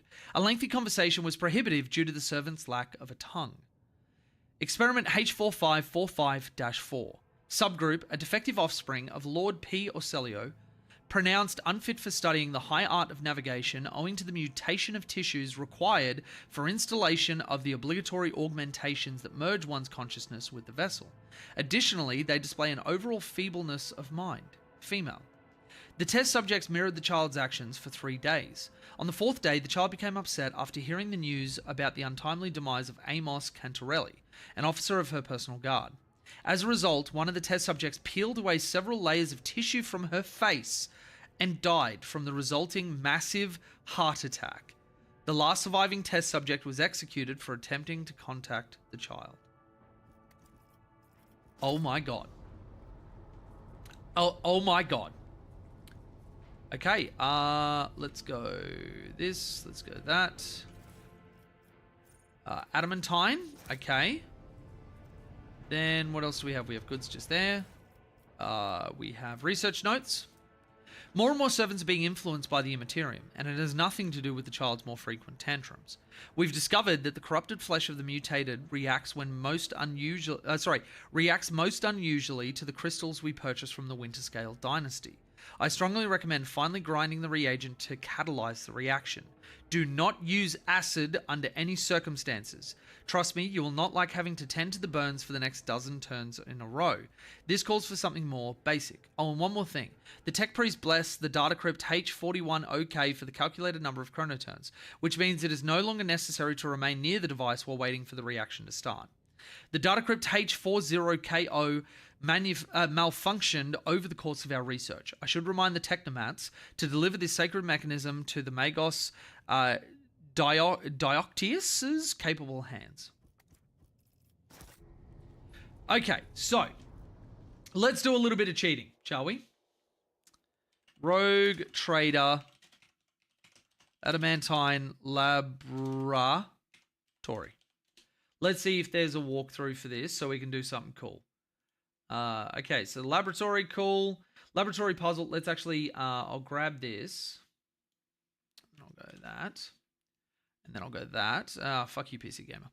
All right, so, Yeah, Navis Nobilite Station, blah, blah, blah. How to solve it. There are 2 recipes you can create in the laboratory of the Navis Nobilite Station using materials you find throughout the area.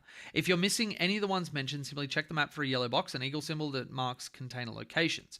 Also, make sure to use the transducer device in the corner to grind your psi crystal into crystal dust and your adamantium into adamantium dust. You can do this by placing the material in there, waiting as the screen goes black, and then taking the final product. Otherwise, here's what you need to place in each of the laboratory flasks in the data container crypt, plus what each recipe gives you. So tissue flask, mutated sample, biogel, crystal dust, H41OK. Once all the ingredients are slotted in, interact with the button at the center. After a short pause, you can collect 6 adaptive antidotes from the container to the right. This item grants immunity to toxic damage until the end of combat. The second one is Elixir of Warp Neutrality, which grants immunity to warp damage until the end of combat. Okay. All right, so it's not like anything ridiculous that we get. So let's just go remake the control rod.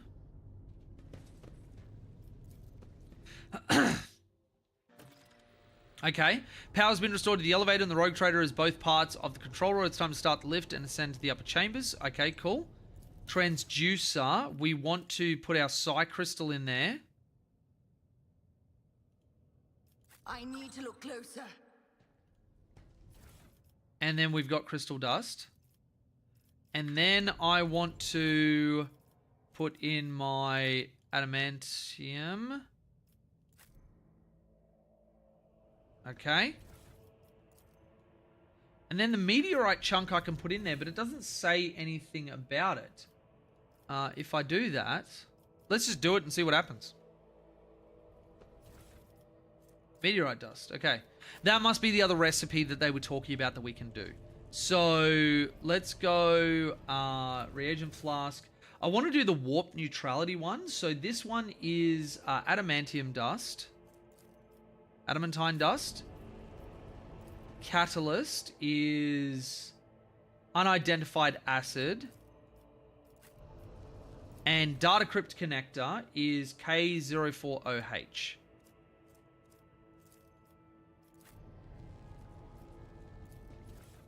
Yep, so I have that. I have that. I have that. Cool. And tissue flask is the flesh sample. Where is the tissue flask? There it is. So this one is the just basic flesh sample. Okay. Activate the device. The Emperor gave me a vision. Okay. Elixir of Warp Neutrality. Let's go. So it's -10 to your fellowship, but the user cannot deal warp damage until the end of combat. Okay, so I can't use that on my Psychers. Okay. And then the other one, let's do... Okay. We will have... Tissue flask is mutated flesh sample. I'm paused. There we go. Mutated flesh sample. Data crypt is the only one remaining, which is H41OK. Yep. Catalyst is the biogel. And the reagent is the crystal dust. Activate. This is out of the ordinary. Okay. And then apparently the other one just blows up and hurts you. Makes the device explode, doesn't give you anything extra. Okay. Yeah, we won't worry about blowing anything up. I don't think there's any point in doing that. So, let's go back to the main elevator, I think. Is there anything else I need to do? Okay, so that's the transducer, that's nothing. That is loot. So we're going to go up there, and then we're going to go down here because we missed some loot just there. And if anybody knows anything about me, I do not like missing loot. Data crypt H4KO. Okay. And then we're going to go down to this one. And that is... What's that? Warp Seer's Goggles. Grants plus willpower bonus to Law Warp. Oh, that's actually not terrible. So, you're my Warp Law person. You don't really have a lot of stuff on you. Let's just go... what is it? Accessories? Yeah. So this one, I could go Conviction Heretical, When Veil degradation is above 15 plus 10 toughness, each round the wearer regenerates wounds equal to their heretical rank. What's their current wounds? Where do I see that? 32. So it's not terrible. Hit and crit, persuasion, or fellowship. Oh wait, I can do both of these. Different slots. Yeah, nice. And then, what are some other things that we can do? So fellowship, I think you need to use, so you can equip that. Oh wait, no, you had when you fall unconscious, recover. Yeah, I do want to cheat death. I think that'll be good. Let's have, not putting anything on you because you fuck off. You can have a fellowship one. Oh, he's got a blue cape. Nice. Doesn't really go with the red of the tech priest, but you know, whatever. Potato, potato. Persuasion, tactical goggles. I think crit is going to be good on her. Can I not have her head showing? I feel like I can. I'll do that later. And then the +5 to persuasion. What am I rocking on my thing at the moment? Sniper's gloves, single shots and deadeye shots. Yeah, I don't think I'll worry about that. Okay. Let's then go down to here, because that is where we want to go. Wait, what are you doing? Can I not get up there? Oh. Oh. Oh. So return a void ship. Where is the elevator then? Does it ever tell us? Is it in here? I don't think so. I don't think I saw an elevator. No. Okay. Let's then go in. Nope, that's not that door. Let's go in here. That's not an elevator. Where would I be looking for this? I don't remember an elevator in here. What is I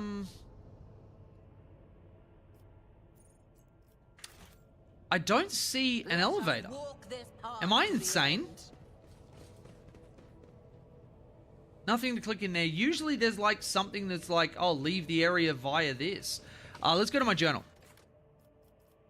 Rite of Blood, Secrets of the Novus Nobilite, Philip Castellio is dead. Her remains, there's still some warp guides left on. Power has been restored. Rogue Trader has both parts of the control rod. It's time to start the lift and ascend to the upper chambers. Okay, so where in the frick do I do that?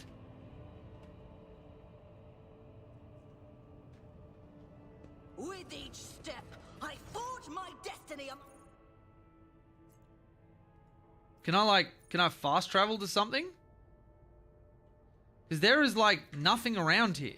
Like literally nothing around here.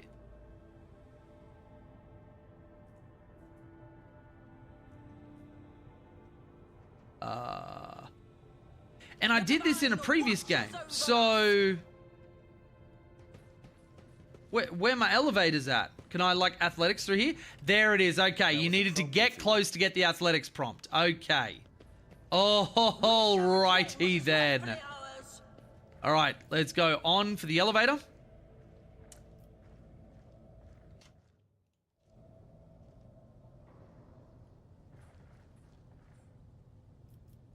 Okay. And there we go. Awesome. Oh, okay. What the fuck is going on here?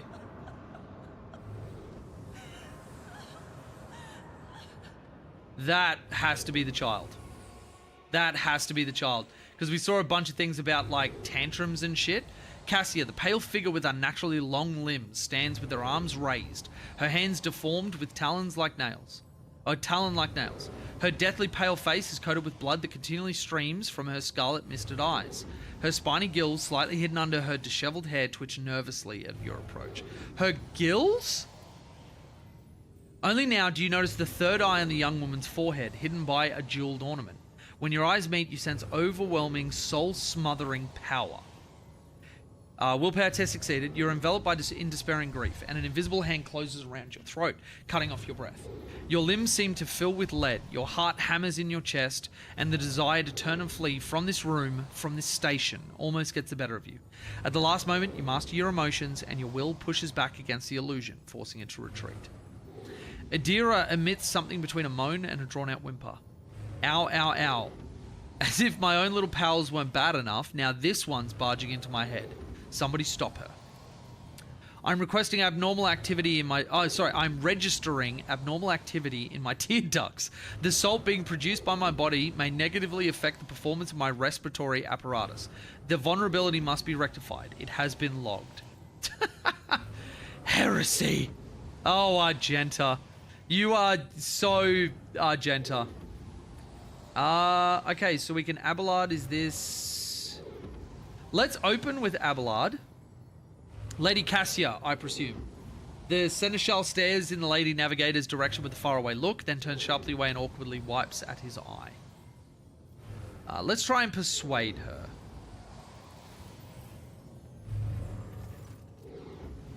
We succeeded.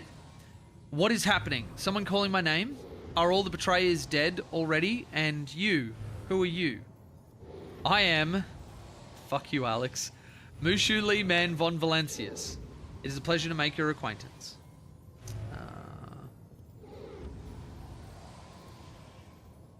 Pardon my manners. I did not expect to make such a gracious acquaintance in such a time of great sorrow for our house.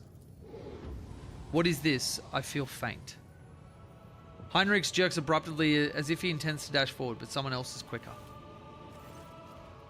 Theobald Orselio, the heavy-set old man who has been kneeling nearby, erupts into low sobs. His eyes, swollen from crying, dart desperately around the room, as though the veil of ignorance has just been ripped away from him. The child. Lady Cassia, where are you? Sacred child. Throne preserve. Despite his venerable age, the navigator leaps up and rushes to the young woman's side. You! The old man shifts, revealing his face to you.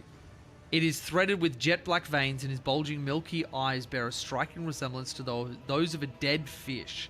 A sickly sweet scent assaults your nostrils, as if the old man's flesh is rotting inside his decaying husk. My eyes fail me, for they are unable to make you out as either enemy or ally. I'm warning you. One wrong move will bring the wrath of House Orselio down upon your head. Watch out, Lord Captain. This one's so deranged it's making the whispers shriek like crazy. He might just open that eye of his. Threatening the head of the dynasty is a grave offense, esteemed whoever you are. We're going to... Ooh, persuasion or commerce?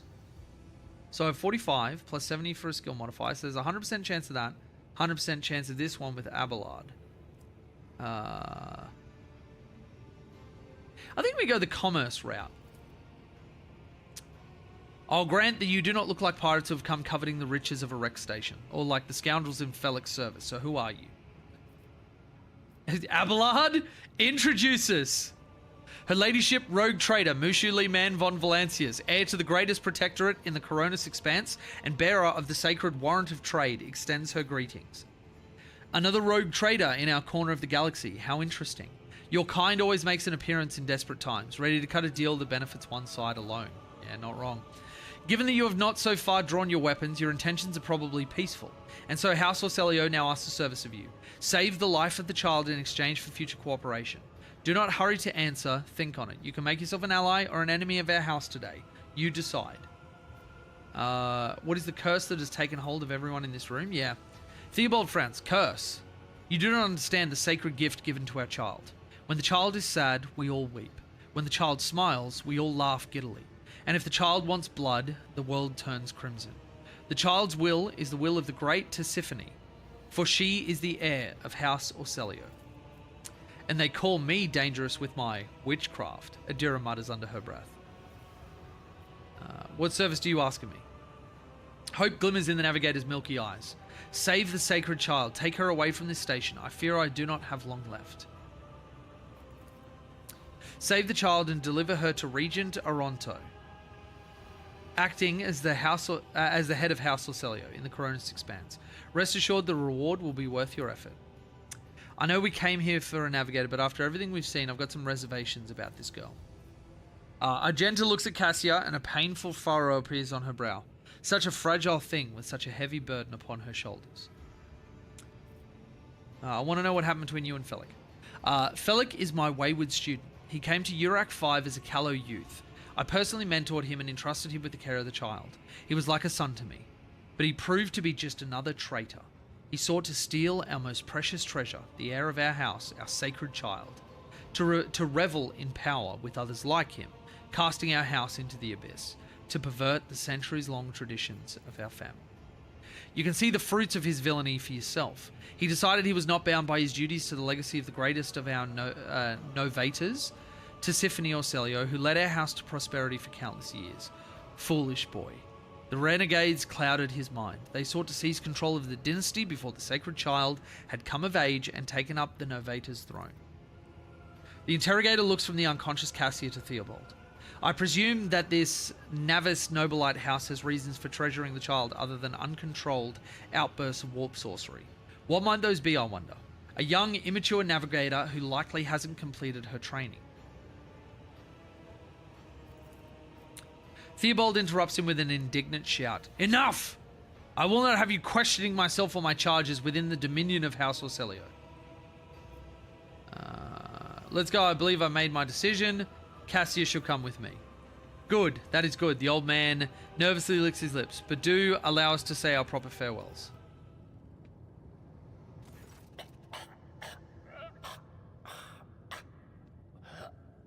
Wake up, my mistress, my sacred child. It is all over now. It is over. What happened? You. I remember you.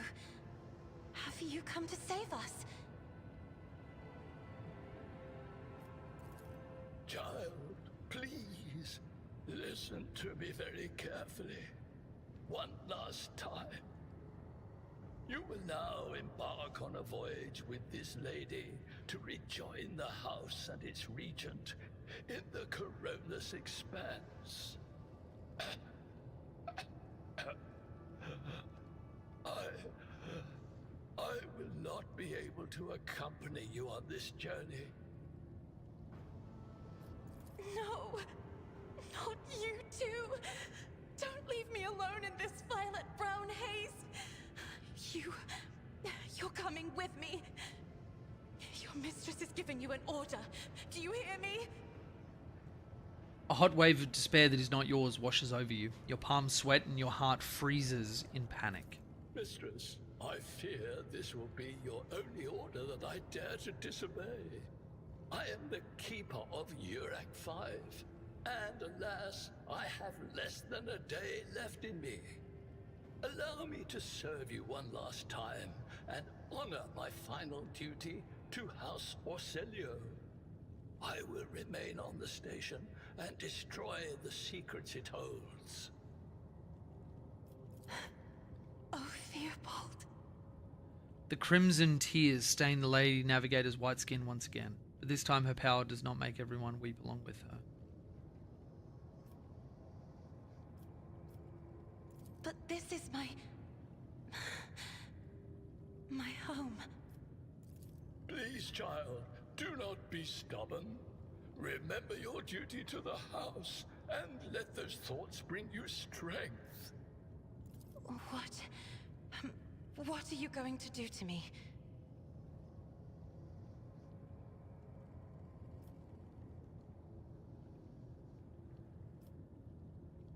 Ooh, so we got a couple of options here.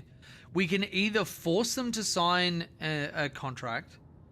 We can offer them protection, grant them shelter aboard my vessel, or aid one another, become my navigator, and I shall restore you to House Orselio at the earliest opportunity. I think I want to go the middle one. Do not fear what is to come, child. You are ready to guide any vessel. I know this because I taught you myself. And it is difficult to imagine more worthy company than a rogue trader. But remember, your safety is of paramount importance. Get to the Great Regent and fulfill your destiny. As a Lady Navigator of House Orselio, I accept your gracious offer of protection. Please, take me to your vessel. I can no longer bear the pain of this place. Okay, so who do we want to drop for Cassia? I think it's probably going to be Heinrichs. There we go. And then let's close that. And let's do a level up of our new navigator. So she is an officer class. So we are going to improve.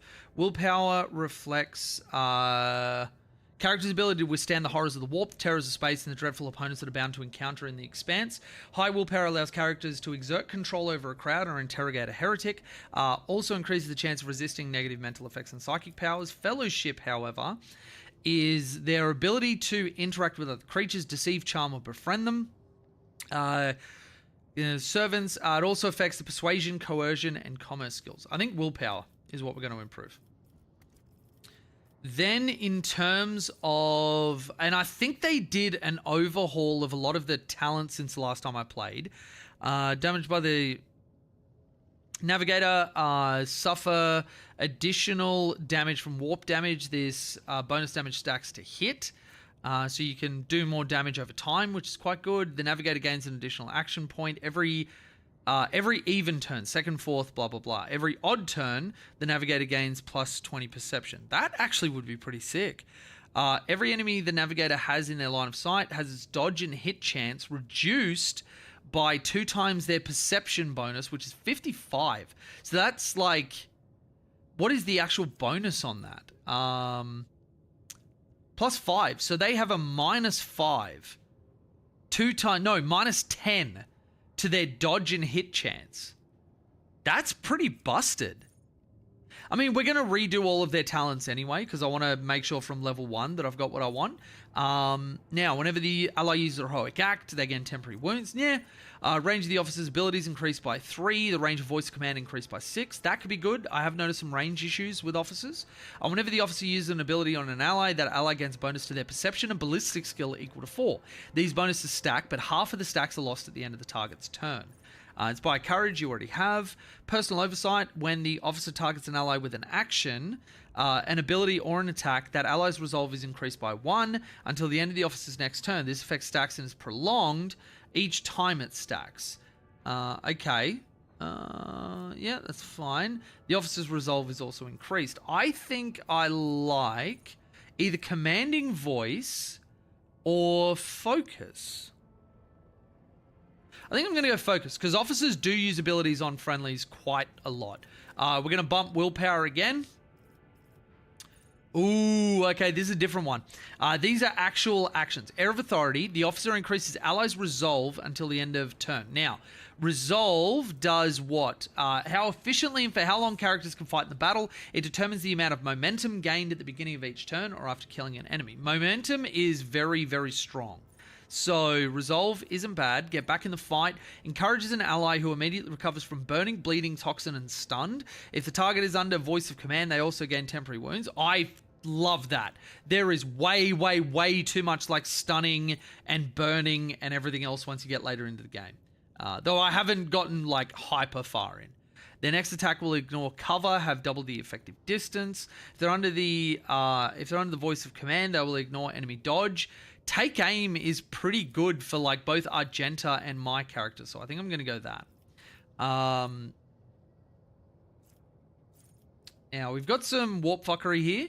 Navigator makes all resistance tests with their willpower if it is higher than the base characteristic for such tests.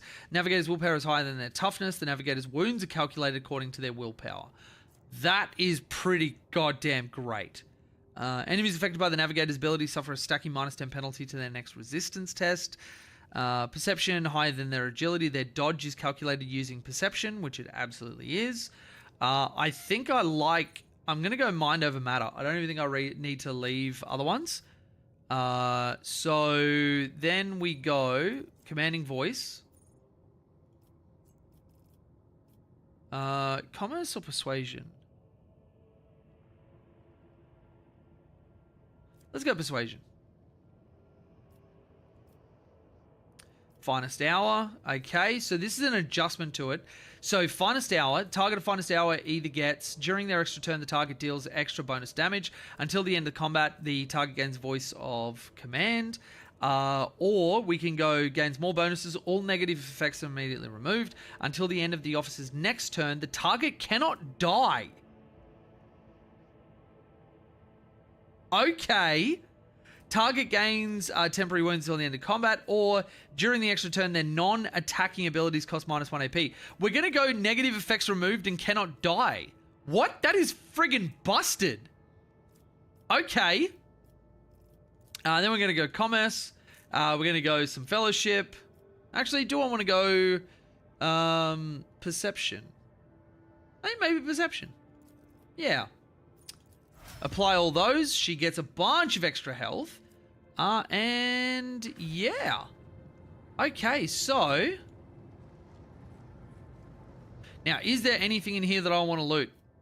That is Theobald. Yes, there is. Let's go over here.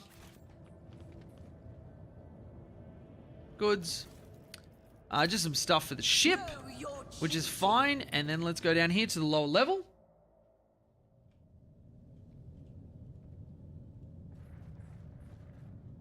Oh, there's no fight down here. Did I just murder these guys straight up? I think I did. I did. There's all Felix bodyguard and everything. I must have just murdered them straight up. I think because I'd played through this before, I was like, nah, you seem like a shit dude. No, actually, it was because I'm playing a very, like, hardcore, like, Imperial character. And I was like, nah, I don't believe you, dog. I don't believe you. You're trying to get away with some bullshit right here. Let us walk this path to the end.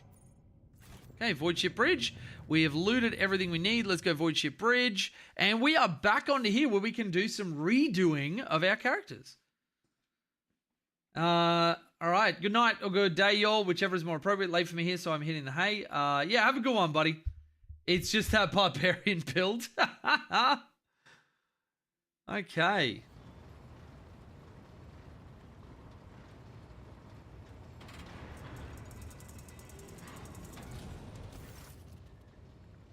Welcome aboard. The Sanctum Navis has been prepared for the communion ritual. But if the Lady Navigator wishes to rest in her quarters first, your heart starts beating furiously, your breath comes short and choppy, and your fingertips tingle unpleasantly. You notice that Vigdis is shivering slightly, and the crew are glancing around in puzzlement, searching for the source. You decided not to make use of the charm that could inhibit Cassia or Celio's power. I didn't even know about that. Okay. Of this sudden wave of unease. First, I wish to speak to the rogue trader. Leave us. Of course.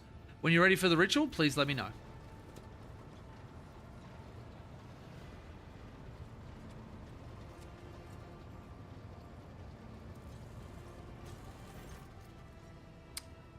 Alright, Cassia is there. Ritual, firstly, we do duties and all other conversations can wait. I don't want to speak to you guys. That's a dick line. What did you want to speak about? After a few seconds hesitation, Cassia lets out a small exhale, then raises her pointed chin. I've not yet thanked you for saving me on the station. My thoughts were clouded with so much mournful ash when Theobald's heart stopped. But you acted honourably and did not exploit me in a wretched position, and for that I am immeasurably grateful. But now, Cassia throws back her shoulders, I'm ready to go to the Sanctum Navis and perform the sacred rite. I require brushes, canvas, and the best paints you have on board, but no red. Why are you asking for this? You are asking questions, the answers which you cannot comprehend. Perhaps I may explain it all to you at a later time, but now our time is too precious to waste. As a navigator of House Celio, I give you my word that without canvas and paint, we have little hope of a smooth journey through the warp. I have no reason to lie. Okay. Why do you refuse red paint? It is my habit to use blood of my attendants so as to preserve my own. However, given the current circumstances, my own will serve even better. The blood of the Nabis Nobilite is sacred and so is more suitable for the communion ritual. I will ensure all necessary supplies. I shall take my leave of you for the duration of the rite. I ask you do not follow me, for you can survive the gaze of my warp eye when it is open. Fair. Fair.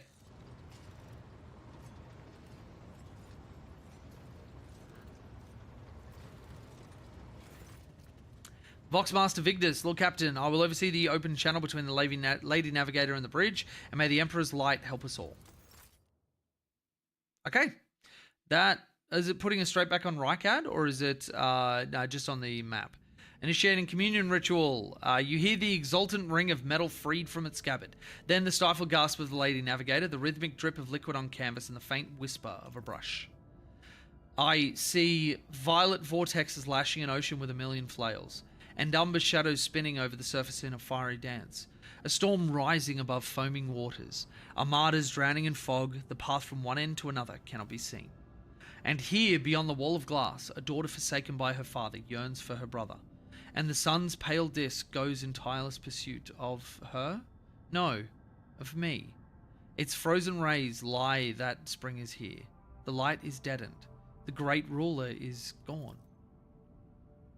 My abject apologies for cutting off the broadcast, Lord Captain. I've never heard the warp speaking through a navigator before. The connection is restored now. It will not happen again.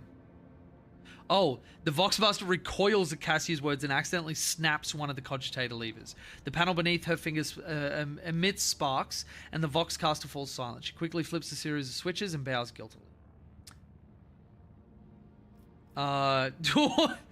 Voxmaster, see to it you receive 5 lashes for this show of clumsiness. What is happening to Cassia? Soul-shredding screams drown out the Vox transmission. The servants in the Sanctum Navis are howling and shrieking like wild beasts, moaning in pain. Their throats roar from the strain, and then sudden silence. The dull thud of dropping bodies proclaims their fate. It appears the servants were part of the Lady Navigator's rite, as it was for her predecessor. I will arrange for the bodies to be removed from the Sanctum Navis after the ritual, or what is left of them. Or Sanctum Navis after the ritual. Rogue Trader, I fear I have unfortunate news. Endless blackness spread across the canvas, dividing what should be whole in two. And my sight cannot glimpse the light of the Emperor as clearly as before. I cannot turn around. My brush only draws me onward. The way is blocked. You hear a heavy exhale, rustling fabric and metallic clicking. But by the Emperor's grace, the ritual was successful. Your vessel's temperament presented a challenge. Its cold steel grip did not allow me to breathe freely even for a second. It was as if the depths of the ship housed not only machine spirits, but something other. Now I will retreat to my chambers to recover my strength. Send for me if you have need of me. Lord Captain, congratulations on acquiring a navigator. Spare me a few moments of your time, please. There are several matters that require your attention. First of all, I want to report of the condition of the station, Urak 5. Regrettably, we arrived too late to evacuate the residents of the station. The warp disruptions affecting Urak 5 twisted the bodies and minds of its attendants. The corruption failed to affect Lady Cassia, thank the Emperor. The navigators are trained to resist the Immaterium's pull. I would also like to remind you that Governor Medina is still waiting to talk to you in his command center.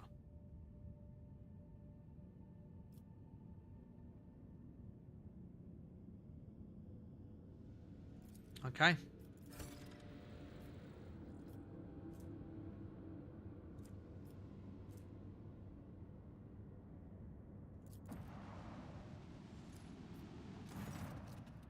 Look, Captain, there is some commotion on the officer's deck. The Lady Navigator has left her quarters and is currently in the wardroom, where uninitiated crew members are shunning her in terror. Perhaps you should find out what has brought Cassia to the deck.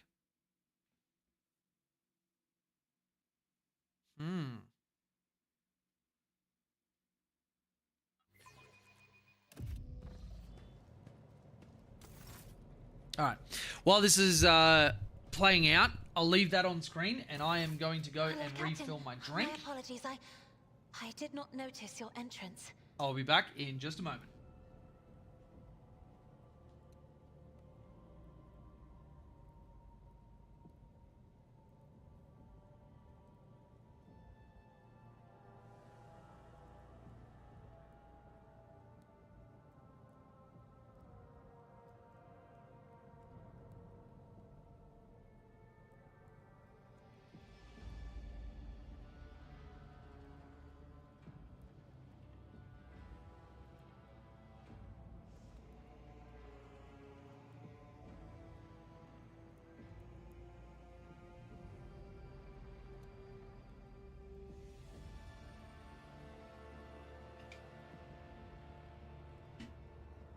Okay, so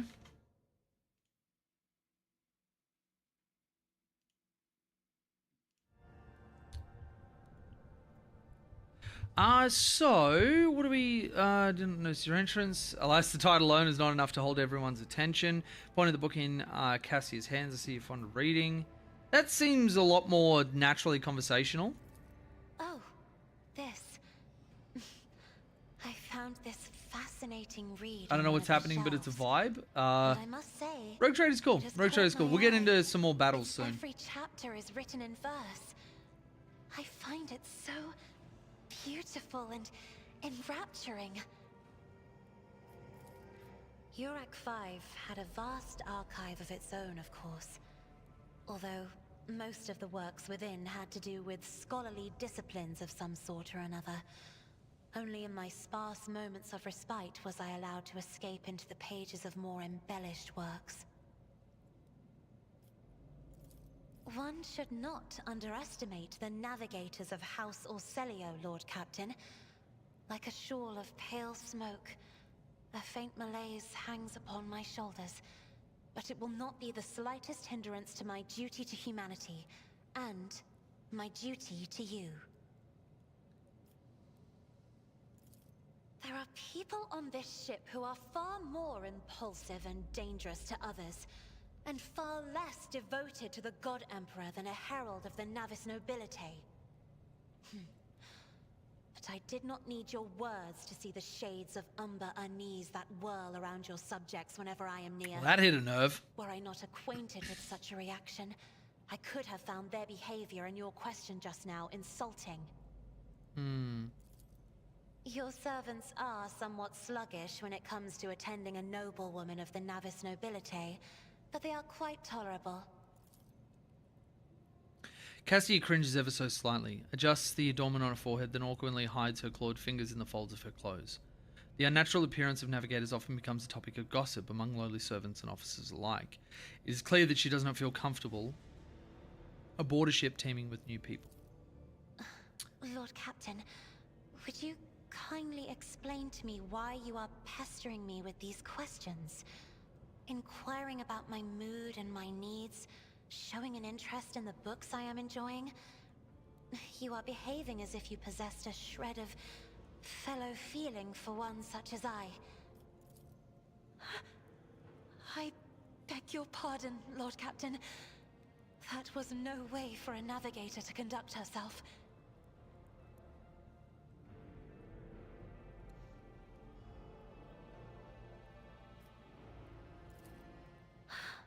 Please forgive me.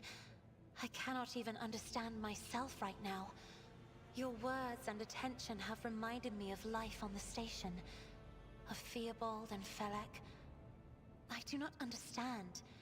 They were merely the keepers of Urak 5. So why do memories of those two make me feel a strange heaviness here? At the same time, I find myself overwhelmed with new excitement and anticipation. At last, I have set foot outside my familiar walls, and into a world that I have only seen before in the pages of books. Your ship alone is a treasure trove of remarkable artifacts and curiosities. And just imagine the things that await beyond, but my delight must seem childish to you, surely. In your heart, you must be finding all this quite amusing.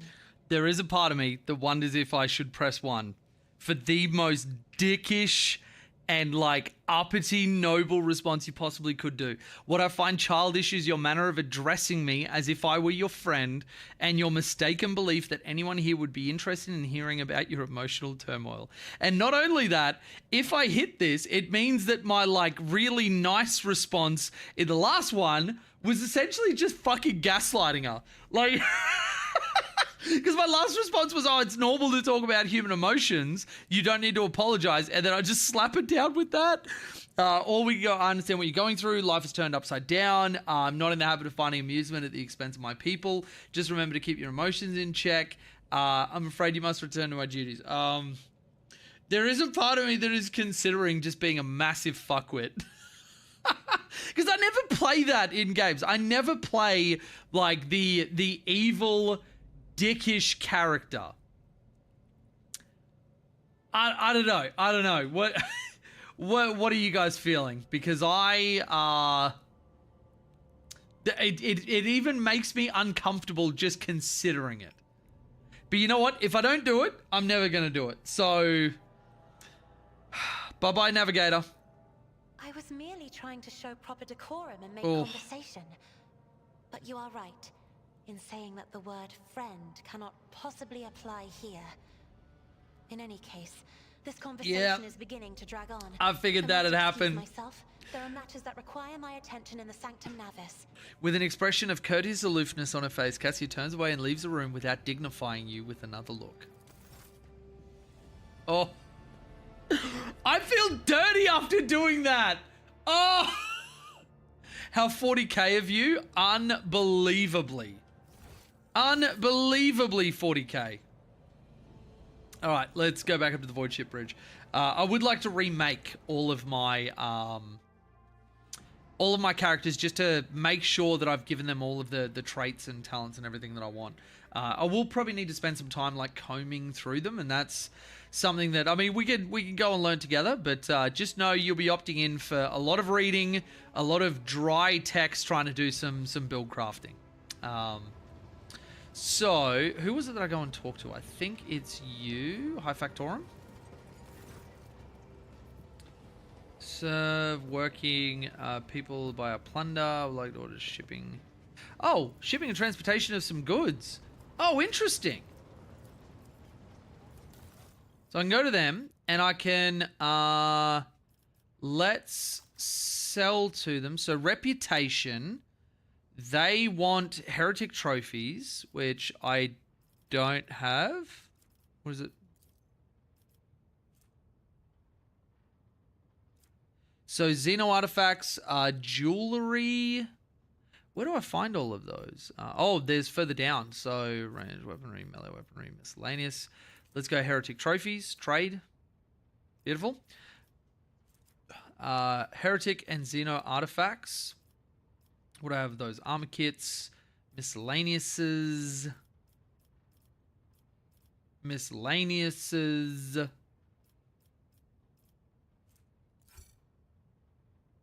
Cannot trade, full cargo required. Okay. Ship components, melee weapons. So the big ticket items are like jewelry, ship components, armor kits. Melee weaponry is appreciated from them. So let's just do a little bit of that because I would like to get 500 out of them. Miscellaneous 50. Trade. Okay, so we're up to level 2. So then, this is level 4, it looks like. Oh, wait, no, we're up to here. So my profit factor is a representation of all the relative value of the rogue trader's warrant of trade and what opportunities and resources it can call upon. So, looking at it, reputation going up didn't seem to improve my prospects at all. So if I don't have anything which is going to get a decent price, then that's fine. We won't worry about that. Let's get out of that. Let's talk to you again. What else can we do? Bolster my retinue with skilled fighters. Retinue and I are in need of training. Let's do that. Alright, so...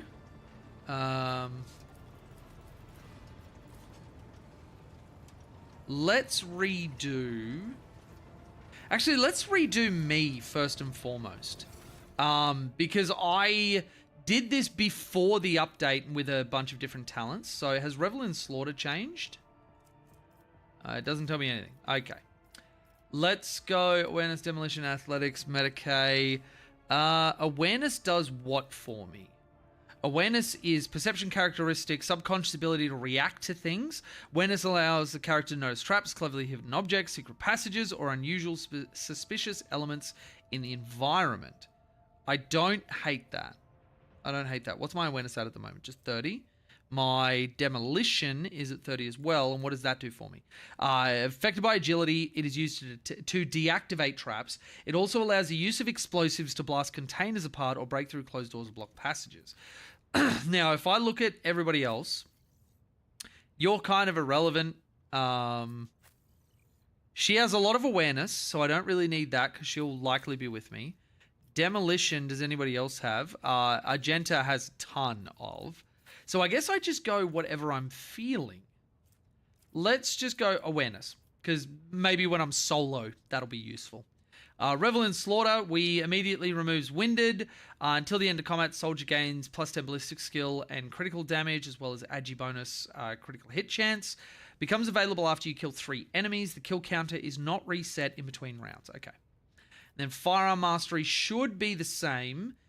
This is my moment of glory or whatever it's called, the big action. It's sort of like an ultimate. Number of extra attacks equal to a weapon's rate of fire. Yep, so that's the exact same as it was before. For each adjacent ally, the soldier deals bonus more damage to enemies, explored surroundings, cover efficiency. Fired up when they deal damage. Their crit damage is increased by 1% until the end of combat. After the soldier deals damage to 3 different enemies, the soldier gains more damage for their next attack in the current combat. Rapid reload. Reloading costs -2 AP. Soldier gains critical hit chance. The bonus is doubled against enemies from which the soldier is protected by cover at the moment of the attack. Now, let's have a look at all of the other stuff. Alacrity is each shot fired by the soldier grants them +1 agility until the end of their next turn. Interesting. Combat Medicae, won't be using that. Demolition Engineer. Soldier's Demolition instead uses Intelligence, which I don't think I want. Instead uses Intelligence to determine additional damage dealt with ranged area attacks. Deals 5% more damage for every 10 points in Demolition. Oh, wait. Demolition instead of Intelligence means that I actually probably would have wanted to do Demolition rather than that. Because the extra damage, 5% more damage for every 10 points in Demolition instead of 5% for every 10 points. That's not terrible. Ranged area attacks we're using a lot. So if I go back it up, we go Demolition, we get all those. And even if I don't take it right now, that could be useful for later. Enough bullets for everyone. The soldier's second attack action in a turn deals bonus more damage to enemies that have not suffered damage from the soldier this turn. Okay. So, were you talking about Gene Cult in a nutshell, Demolition over Intelligence? Yeah, that does sound about right. Fortress, when you have full cover against an enemy, soldier gains plus 10% damage against that enemy. The enemy's attacks deal 20% less damage. And their cover, if the cover is present at the moment when the shot is fired, even if the cover is destroyed by the shot. Interesting. Okay. While at full wounds, you have plus 10 ballistic skill and plus 2 MP. That one's not terrible. Muzzle velocity, the first hit of each burst attack deals additional damage equal to the weapon's current rate of fire. Okay. On the double, which you need Entrench for, your next use of Run and Gun, when used after Entrench, grants an additional plus 3 movement points. Okay. Point blank, area attacks gain AP and ignore deflection when used against enemies within a 3-cell radius. Second Skin, medium armor does not reduce dodge. Revel in Slaughter can be used after 2 instead of 3 kills. That one is very big. Very, very big. Dash does not end the soldier's movement for the turn. Enemies adjacent to the starting point of dash will consider the soldier their lowest priority target during their next turn. Okay, tactical and disengagement could be good.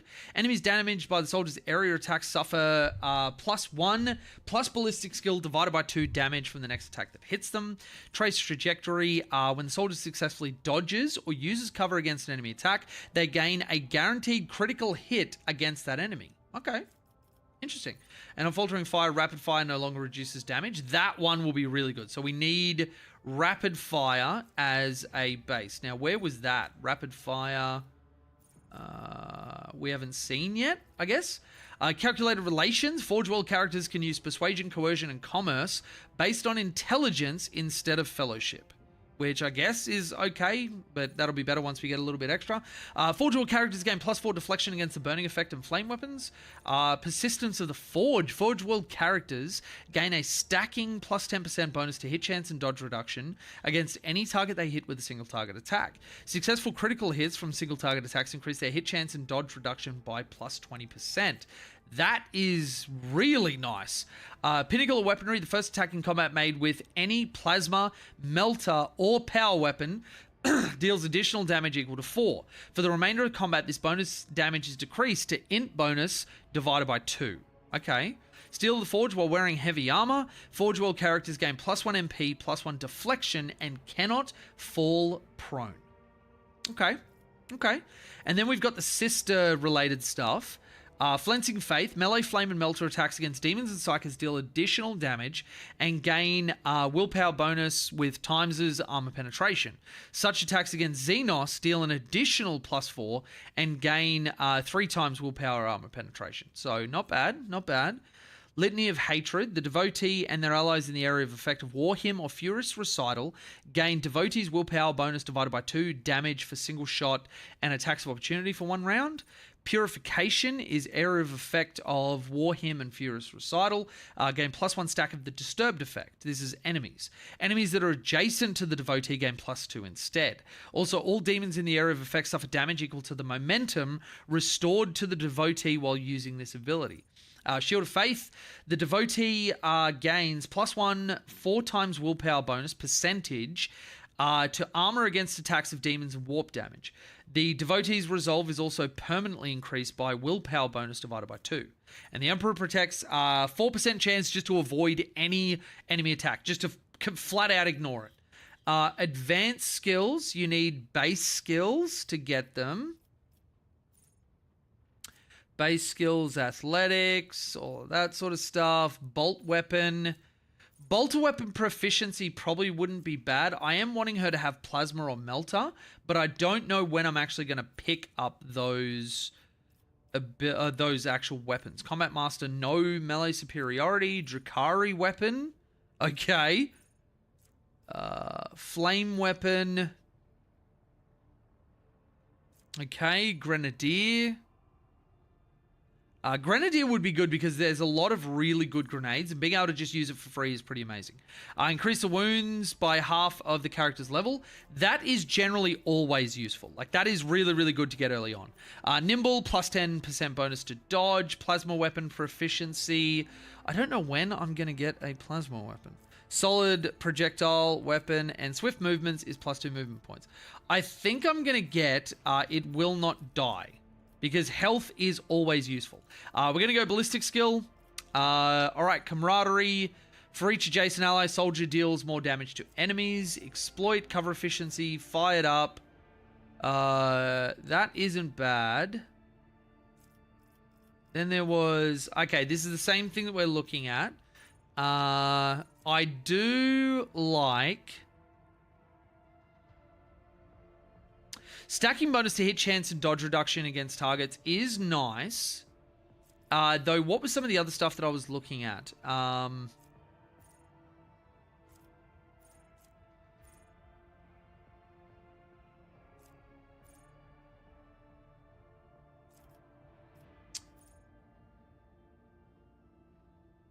think critical hit chance is quite nice. Then agility. So what does this actually do for us? Quickness, reflexes, and poise allows them to manipulate delicate explosives with finesse or keep their footing when crossing treacherous terrain. It improves their initiative, their dodge chance, and their reaction. If a character uses a melee weapon, their dodge reduction is equal to half of their agility. It also affects demolition. Now, agility, I think I would rather just pump my ballistic skill, because that gives me just better chances to hit. The base hit chance for ranged attacks within a weapon's effective range is 30 plus ballistic skill percentage. Now, next burst attack will have rate of fire doubled. So rapid fire was something we were looking at before. Deals 25% less damage. All the shots will follow random trajectories. Okay, rate of fire doubled is pretty amazing.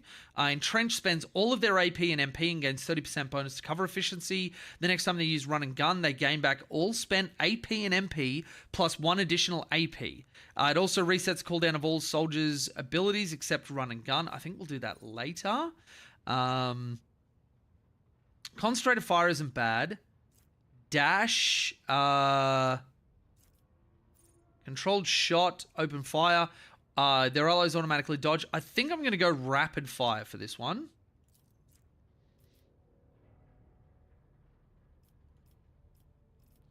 Then we'll bump agility because ballistic skill is locked.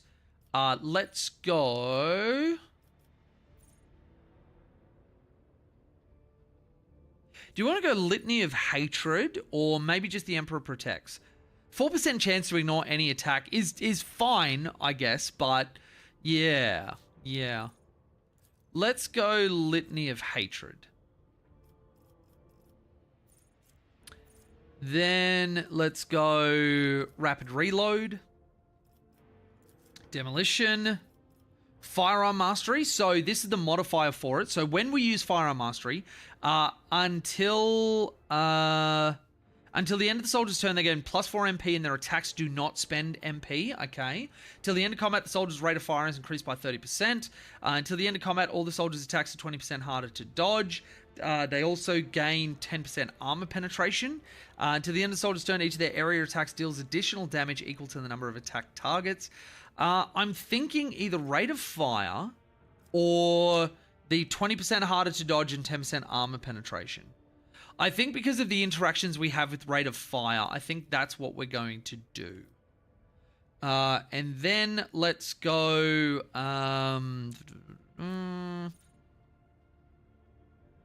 stacking crit damage isn't bad. Now that I've got, what is it, like, I'll have 55 of that. So, additional damage with range area attacks. Yep. Agility, let's pump that. And that's our character. Cool. Now, let's have a look at, am I happy with everybody else? So, operative, I guess that's fine. Argenta, you have Shield of Faith. You have Dash. You've got muzzle velocity, burst weapon equal to the current rate of fire, which that one would be really good for my character. Agility increase, and it will not die. Rapid reload, yep. Firearm mastery. Till the end of the soldier's turn, they gain +4 MP and their attacks do not spend. And they have agility, and they have unpredictable, crit chance, and doubled by cover. Okay, so she's looking pretty good as well. Then let's look at Abelard for my last one. What's he looking at? So he's got his Keystone. He's got Endure. He's gone for Epicenter of Slaughter. Start of the turn, they gain +1 temporary wound. Daring Breach. Thick Skin. Weapon skill enhancement. Carouse. Sworn Enemy. So they gain armor and damage against a single target. They have Get Into Cover. +2 movement points. Worry against +4 MP and may use their MP after attacking or using abilities. Yep. Increase charge distance by 3 cells. Okay, cool. Happy with all that. Let's then get into the next stage of our game. It's 2 more hours till I head off for my game tonight. Pretty keen. Going to pack up in an hour and a bit. Yeah, nice. Very nice. Okay, actually, let's go to Rykad Majoris. What's going on here? Let's begin scan.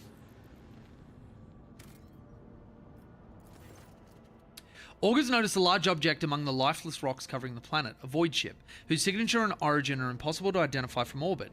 It is resting on the edge of a deep ravine. The hull of the unidentified vessel is severely damaged, rocks around it shattered by the force of the gigantic machine's crash landing. The Augurs haven't detected any vital signs aboard or near the vessel. Let's go Law Xenos 50. Succeeded. The landing party reports via Vox as soon as they touch down. The colossal void ship before them is covered with spikes. It resembles a morbid beast sculpted from darkness itself, menacingly hanging over the ravine. An experienced veteran accurately determines the origin of the unholy vessel. It belongs to the Xenos race called Drukhari, ready to collapse at any moment. The void ship emits a long, woeful creak as if promising to drag along to the abyss anyone who dares disturb its slumber. Okay, so Abelard suggests finding out what Xenos were doing in the Rykad system. Taking heed of the Seneschal's recommendations, the rogue trader orders to send more people to the planet. Anxious, Adira tells the Lord Captain that voices in her head are screaming and repeating words harbinger darkness and death. Not wanting to tempt destiny, the rogue trader decides to recall people from the vessel. Argenta eagerly says the only good Xenos is the dead one. True servant of the Emperor shouldn't soil their hands with Xenos technology. Rogue trader orders that more people be sent to the Xenos void ship to collect any valuable findings. Being the God Emperor's chosen, the rogue trader won't go digging around Xenos trash, the artifacts of the enemy. I think I'm going to listen to Abelard. I think working that out would be good. After 2 watches of hard labor, the workers managed to stabilize the Drukhari void ship. The soldiers who entered the vessel were met with lifeless bodies of Xenos that had died when the void ship crashed. The void ship itself, following its abominable nature, came to life, immediately craving to sate its wicked appetite for human death. The vessel's systems have reacted to the intruders and senselessly cruel, deadly traps have been activated on all decks. Monstrous contraptions designed to mince, rip apart, and incinerate their victims took the soldiers by surprise, but were neutralized before the squad suffered significant losses. The soldiers found several curious pieces of xenotech on the Sinister Void ship, but no data that could shed light on why it came to the Rycat system. So we have a bunch of xeno items. Okay. Very nice. So then we can back out of there, I guess. Yep, okay, that's all done. Let's go to this planet that is unexplored at present. Begin scan. And we are able to land there. Oh, we got a level up off that as well. Fuck yeah.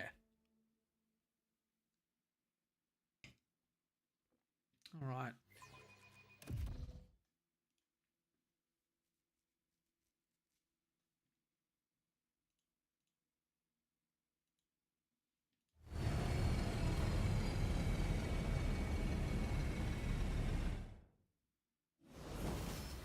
Okay, let's do our level ups. So, we have, we could go concentrated, we could go dash.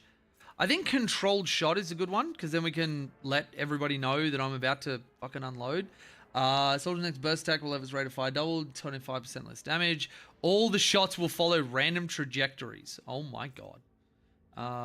Actually, dash could be okay. Concentrated fire. I think concentrated fire would be good just for the extra damage. We are going to go, yeah, awareness. Done. Abelard, you are going to have... Reckless Strike is quite a good one. Their next melee attack gains a bonus armor penetration, bonus damage, ignores a percentage of the target's parry. Every enemy who survives the attack enhanced by this ability will attack the warrior in return, including creatures with ranged weapons. We've also got like Taunting Scream. Forceful Strike. Pushes the enemy away, or Breakthrough gains the Slash ability with agi bonus charges for this round. Slash cannot be used in the same round as Charge. The warrior dashes through an enemy to the cell on the enemy's opposite side and makes a melee attack with 50% reduced damage. Can be applied only once for one target per round. Does not provoke attacks of opportunity. I'm thinking either Taunting Scream or Reckless Strike. I think Taunting Scream. I think having a taunt is really good for some of the squishier characters that I've got. And then let's do...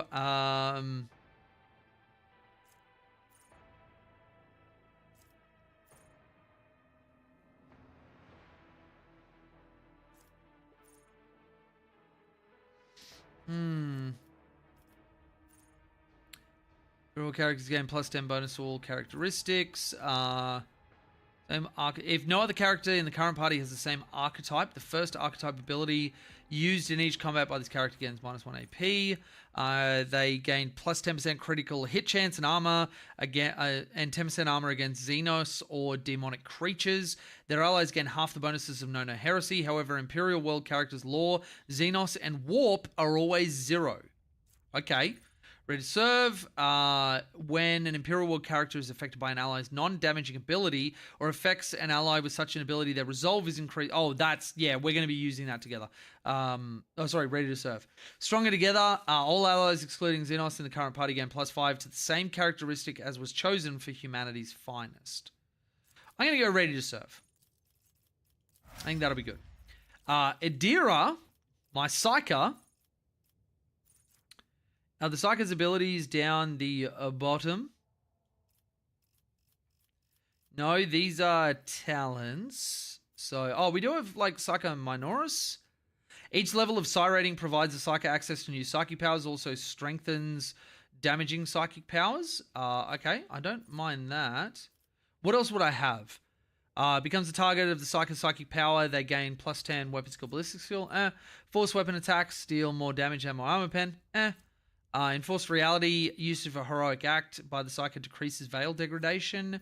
Obscured threat, while the Psyker is not in the target's line of sight or the Psyker is in cover, all resistance tests are lowered. Yep, power conduit. After triggering psychic phenomena or perils of the warp, first time each turn, the Psyker's next psychic power costs -1 Okay.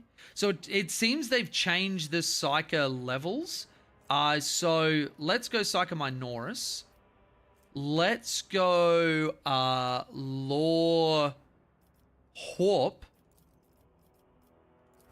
And then boom. So now she goes up a Psycho rating and she has new psychic powers and she has better strength on her other ones.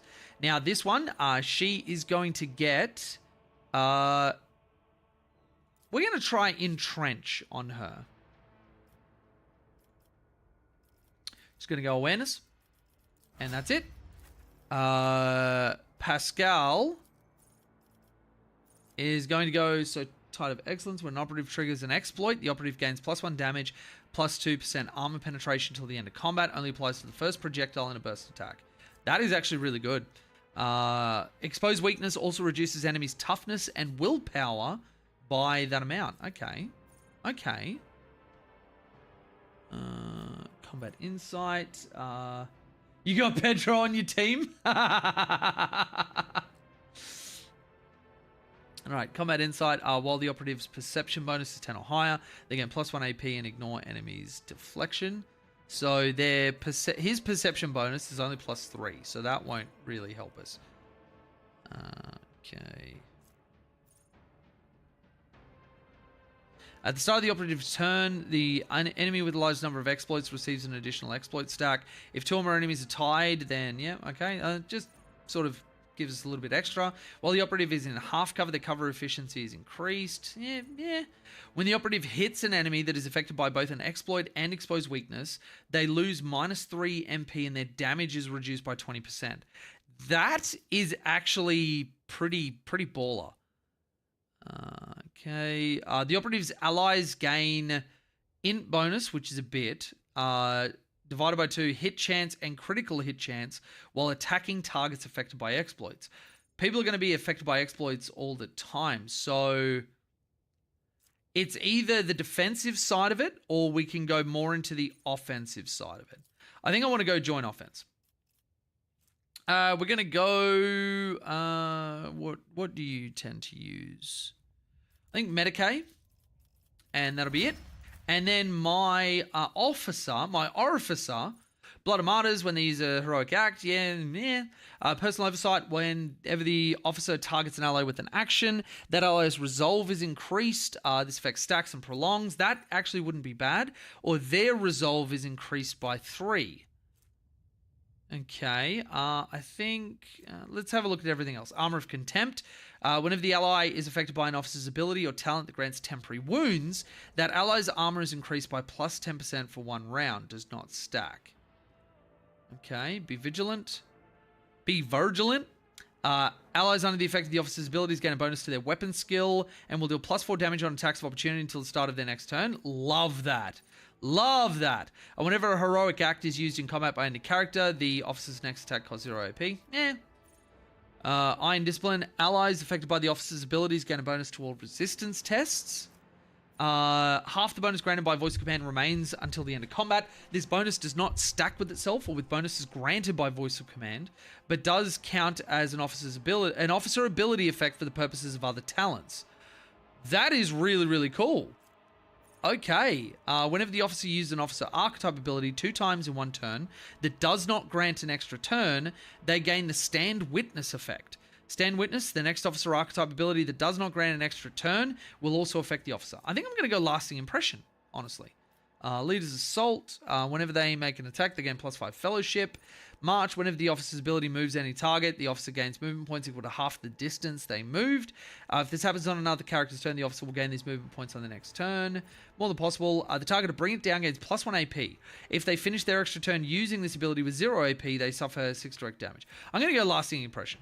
They're going to go Fellowship, and that's a pretty easy level up. All right, let's go goods. Yep, just a little bit for the ship. Now, let's have a look at Cassia's Inventra, because she has Staff of House Orcelio. Do I have any other staves? Yes, this one is the exact same. It's just castigating. Oh, we have a Drakari Venom Blade. Interesting. We also have Unfading Valor, which... Oh, shit! I should have given my character bolter proficiency. And then we also have a blast pistol. Drakari weapon proficiency could be a thing. I might actually look at... let's send that to cargo. Send that to cargo. Drakari proficiency could be pretty cool. Pretty cool. Okay, so you got a couple of staves. You've got a pistol on your offhand. There's a Ripper auto pistol that I could look at giving to you. I think maybe that'll be worth it. The Biomancer's staff cannot be equipped by that character. So is that you that can do it? Can anybody do Biomancy? No, that's right. It's that Inquisitor that I had. Okay. That's fine. That's fine. Man, I really need to get somebody with Drakari weapon proficiency. I've never actually had these weapons before. And like this thing, one-handed melee weapon is 12 to 18 damage. And you get parry and you get -10 to enemy weapon skill when hit. That is really cool. Really, really cool. And it's got a cleave ability as well. Okay, so let's go over here. Let's have a chat to you, Pilot Raquel. Was a worthwhile investment.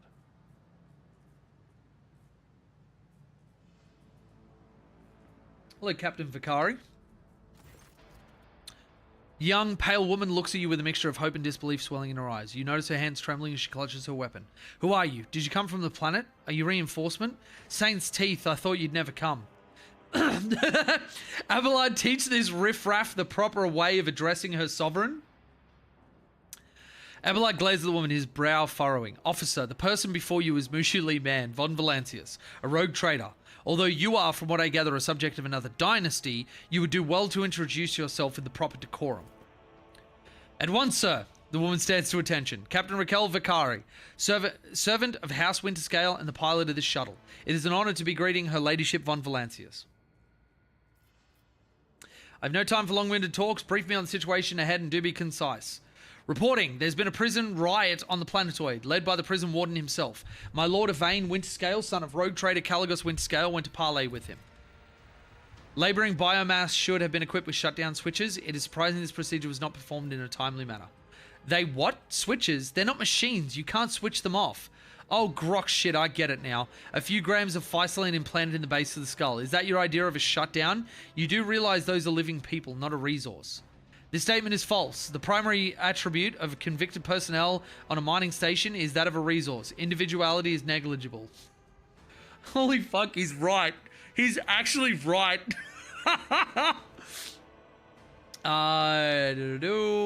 Warden himself is spearheading it? Yes, she bites a lip. No one expected this. Master Casteglia is a nobleman from a respected governor house and a vassal to House Winterscale.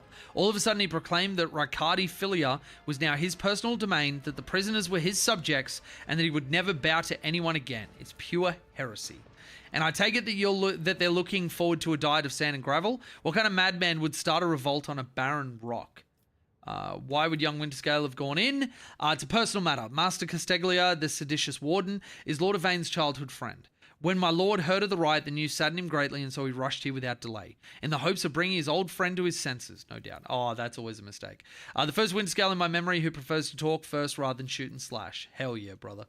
Young Lord Winterscale is not his father's shadow. If he is determined to save his friend, he won't back down. I pray to the throne that he is alive and well. He's been gone for such a long time, and I really don't like this place. Cassia frowns in confusion. Theobald executed his wife and only son on the mere suspicion of treason against House Orcelia. Oh my fucking god. Oh. So why did the noble Yvain rush to save someone who betrayed his house? Do bonds of friendship give one the right to make inexcusable mistakes?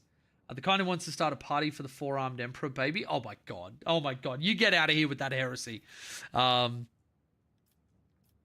Is there anything else you should be apprised of? Some of the rebels have holed up in the barracks.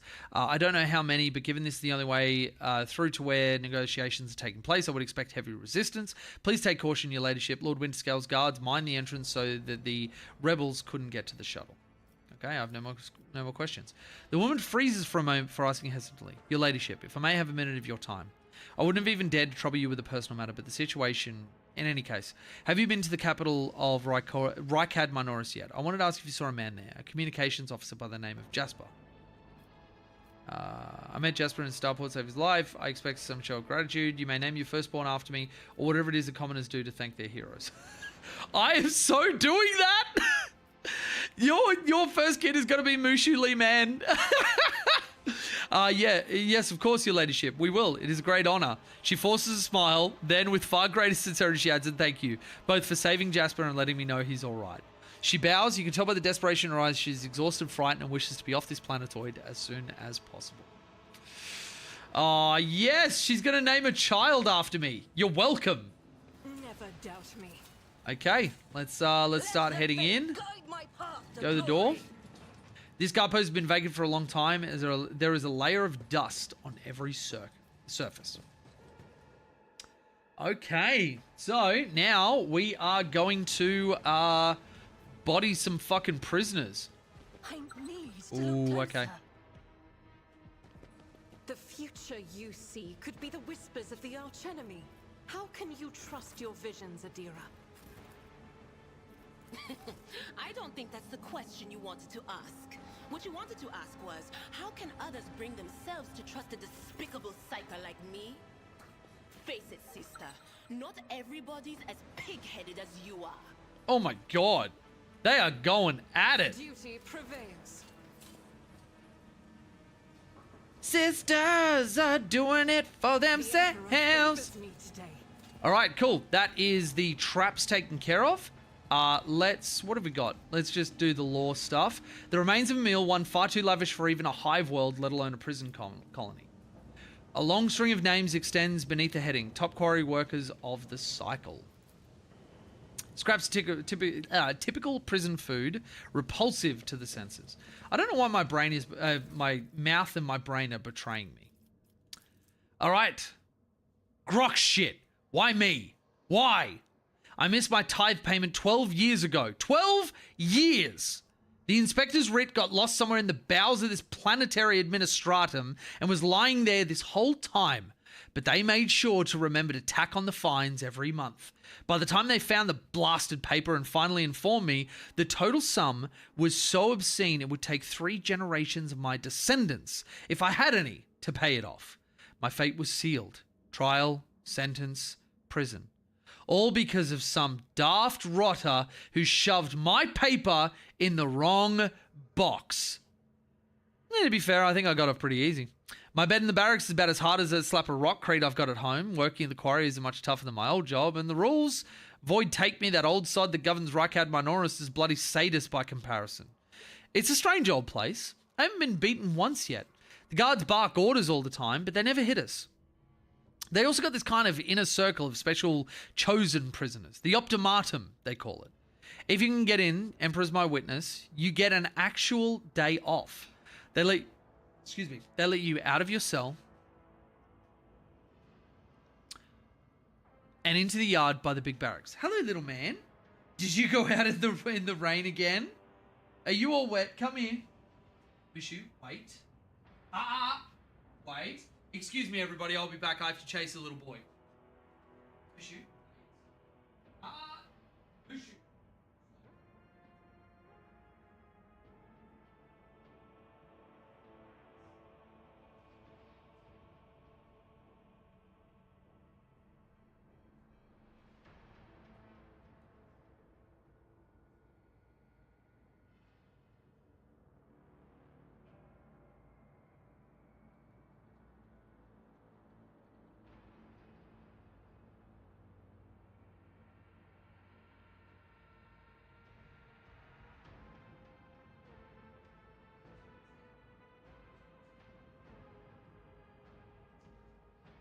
All right, now you guys get to watch something which is like my favorite thing in the world. See, Mushu is he's a runner when he's wet, when he's been outside, but if you wrap him up in a towel and treat him like a little baby, he immediately goes like, "Okay, I'm in the towel. I'm happy. I'm happy. Come in.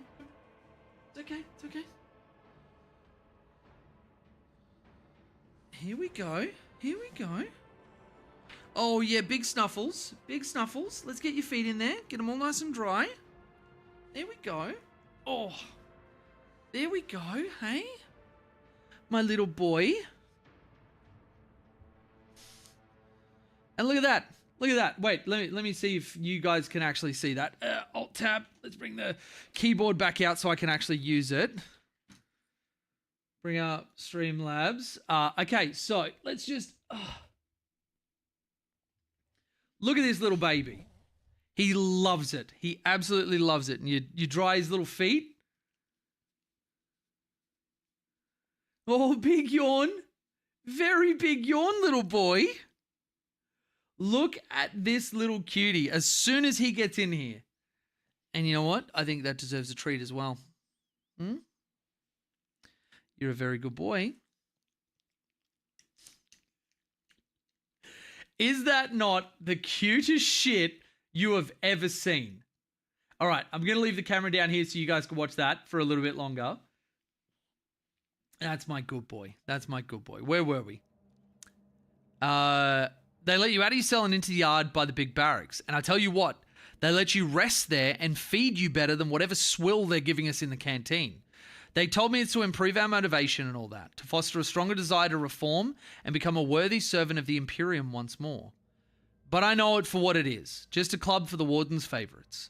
The same story as everywhere else. Suck up to the people in power and you get some swanky perks.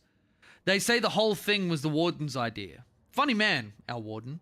He looks more noble than nobility itself. Tall, groomed, teeth even, eyes burning, boots so polished you can see yourself when you move to lick them. But that nutter doesn't much want people licking his boots. He walks around looking like he's deep in thought, all right, with only a couple of guards at his side, and he sometimes, if you can believe it, talks to prisoners. What's your name? He asks them all quiet-like. Why were you condemned? Do you feel remorse? He never even yells at no one. Never orders to have them flogged. Instead, he doles out rewards to the special ones. Keeps telling us things like how we should strive to make society believe in us again. Whatever you say, Mr. Warden. Starting tomorrow, I'll be trying to join these optimates of yours. I'm stuck in here till the day I die, and that means no return to society from me. But with the Emperor's help, I might just join the ranks of the local elite.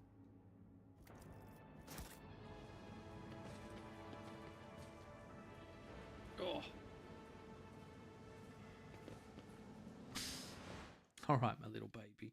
Let's put the camera back up. Oh, here we go. Actually, we could probably do like, yeah, there we go. There we go. My little man. Hey? All right. All right, so where can we go? Have I just been ambushed? You've been ambushed, the battle begins. Okay, well, whatever's going to happen is going to happen. Oh, okay. Dodge the grenade. That's good. Brace yourself, Abelard. Okay, Abelard gets kicked and then parries. Nimble Prisoner comes at him with a dagger. Oh, Abelard way too good. Big dash from him, though. Okay, so what are my abilities that I can use? We have Bring It Down, which the officer immediately grants an ally an extra turn with 2 AP and no MP. Voice of Command. We have the Lidless Stare, which is a pretty amazing cone of damage. Must also pass a willpower resistance test or become stunned for 1 turn. Oh my god, listen to this boy's snuffles. Do you want to snuffle for the mic?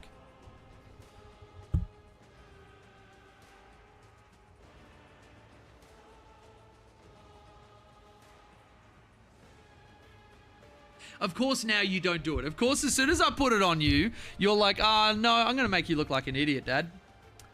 All right, so Cassia actually has a number of targets over there.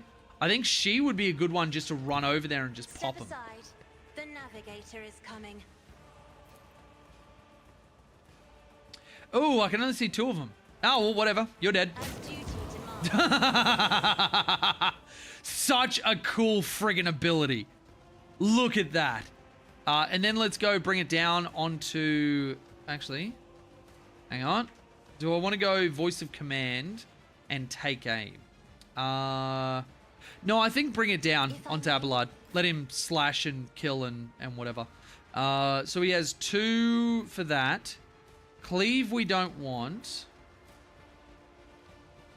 Let's go Sworn Enemy. Hey, my little snuffly boy. You doing it again now that Mike's off you? You're a good little man. You're a good little man. And then he's going to melee attack. Indeed. One fewer target. Gone. And then because he can't go anywhere, I don't want to brace for impact, so he's just going to end his turn. And then Cassie's going to end her turn. Idira, I think, can actually do some damage with her Chain Lightning staff. So, there's also Psychic Shriek, but I want to do multiple dudes. So, yep. Oh! Friggin' wrecked! And then we are also going to go...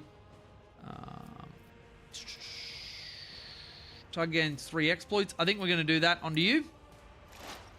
Plenty of exploits. And then expose weakness. On it.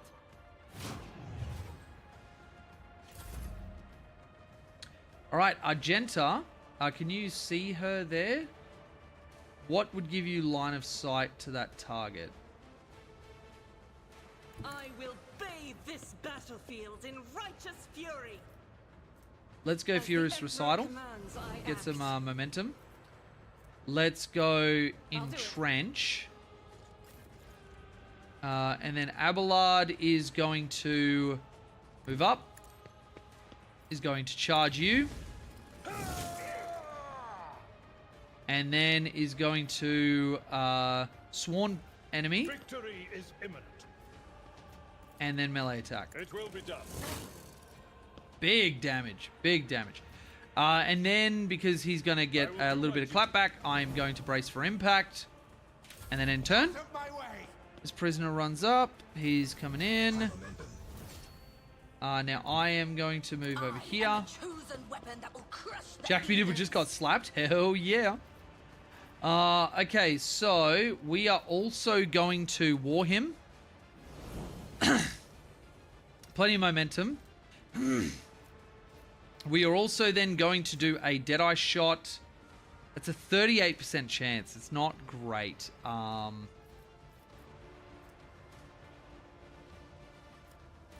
Let's go run and gun.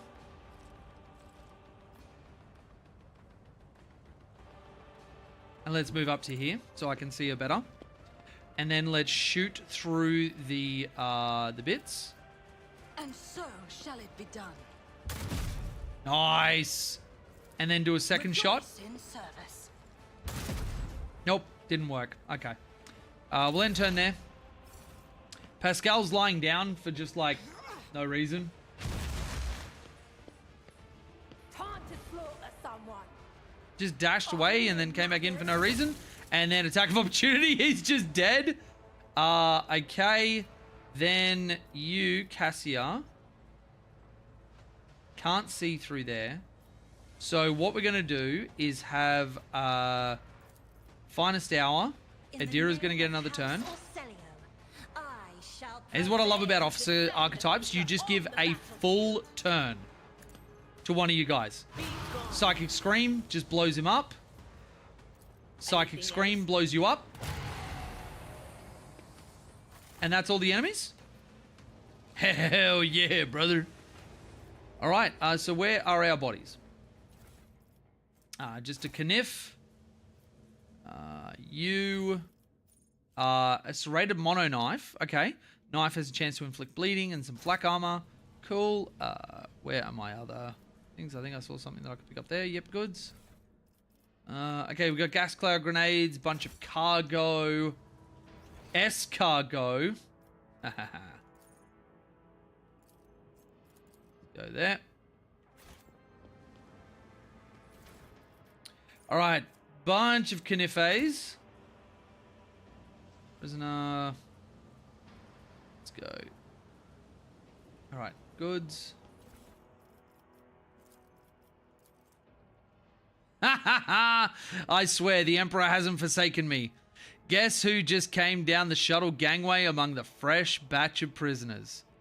Cleansing, throne damned Willia. All right, you ready to get down, are you, little boy? Hey? You all dried up? Hey? You cute little man. How is your psycho's voice dead? Not dead from all that shrieking? What bullshit? That's how. All right, down you go, little. Down you go. Wait. Yeah, that's right. Big shake. Big shake. Good boy. Former administratum clerk. No, the clerk. The very same scum who lost the writ about the missing payment. He's the reason I'm in this hole. Don't know what they threw him in for, but I've never felt better in my life. He's not just behind the same bars as me, he's fresh meat. And I'm a venerable optimate, respected by everybody in the colony. The warden just came up with a new improvement. From now on, anybody who underperforms, misbehaves, or causes trouble any other way is to be punished by the community. Specifically, by the local best and brightest. Yours truly, the Optimates. The last two sods who failed to meet the quota were stripped naked, whipped, and thrown in cages in the big barracks. That's where they have to eat, sleep, and shit now with everyone watching. I thought to myself then, that isn't right. They've taken this punishments too far. But now, just you wait, you piece of grok shit. I'll get you for something. Those cages are calling your name.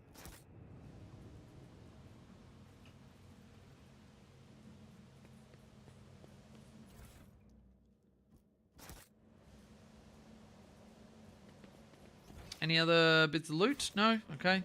You are outdated and suboptimal. Your body has suffered deterioration and requires modification. You can't just say that to a beautiful man like Abelard. Have patience. Someone will shoot me any minute now, and then you'll have your chance to upgrade me.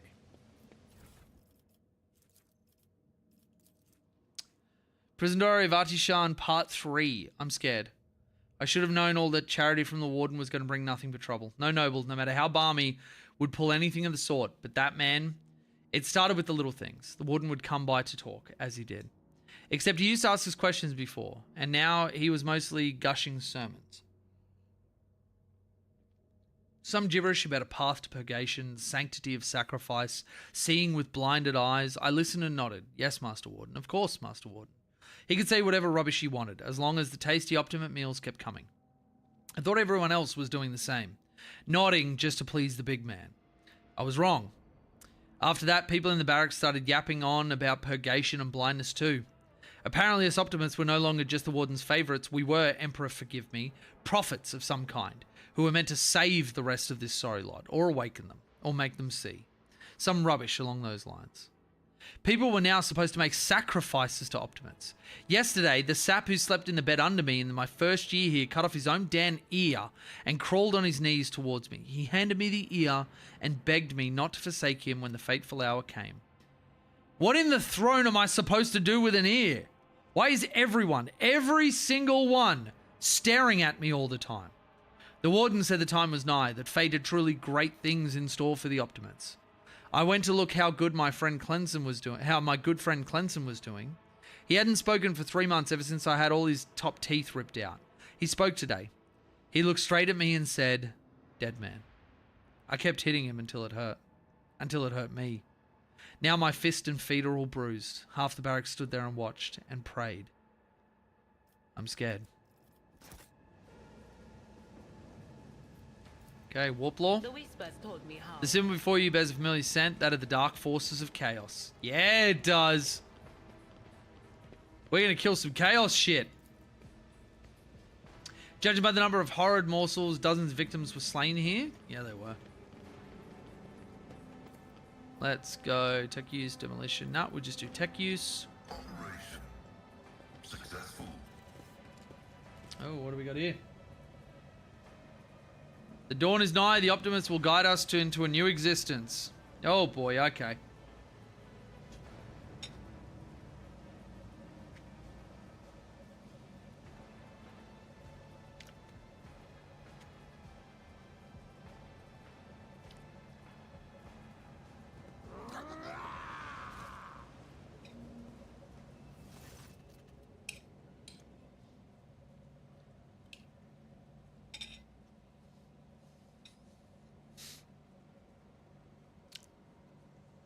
Thank the throne. Normal looking faces. We thought we were going to die here with these nutters. Please don't shoot us, your nobleness. Your nobleness, let us speak a word.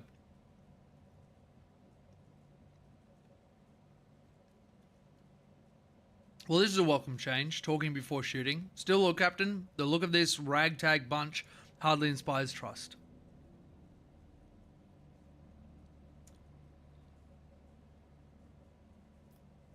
Yeah, because I actually did come across their associates. Well, now that's out of the bag. Our fellows were supposed to come and get us a long time ago, but they got tied up somewhere. Void Kraken's gullet with them. And in all this time, we had to wait. This happened. Pardon me for trying to pull the synth wool over you. It's just we want nothing to do with this whole warden nonsense. So what now? Will you let us go? Hidera cracks the neck. Sure, no problem. Today you tell us a little lie. Tomorrow you stick a torpedo in our side from that ship of yours. If it doesn't fall apart the moment our helmsman sneezes in its general direction. Give me a reason not to execute you on the spot. Here's the deal. We're quiet. We're honest, quiet inmates. We didn't want to riot. But well, sitting it out wasn't really an option either. The warden's lapdogs made short work of those who refused to join in the festivities. So we had to, you know, play along. But that's all it was, play. We never meant no offense to Governor Medina, nor to the lawful authority of House Winterscale.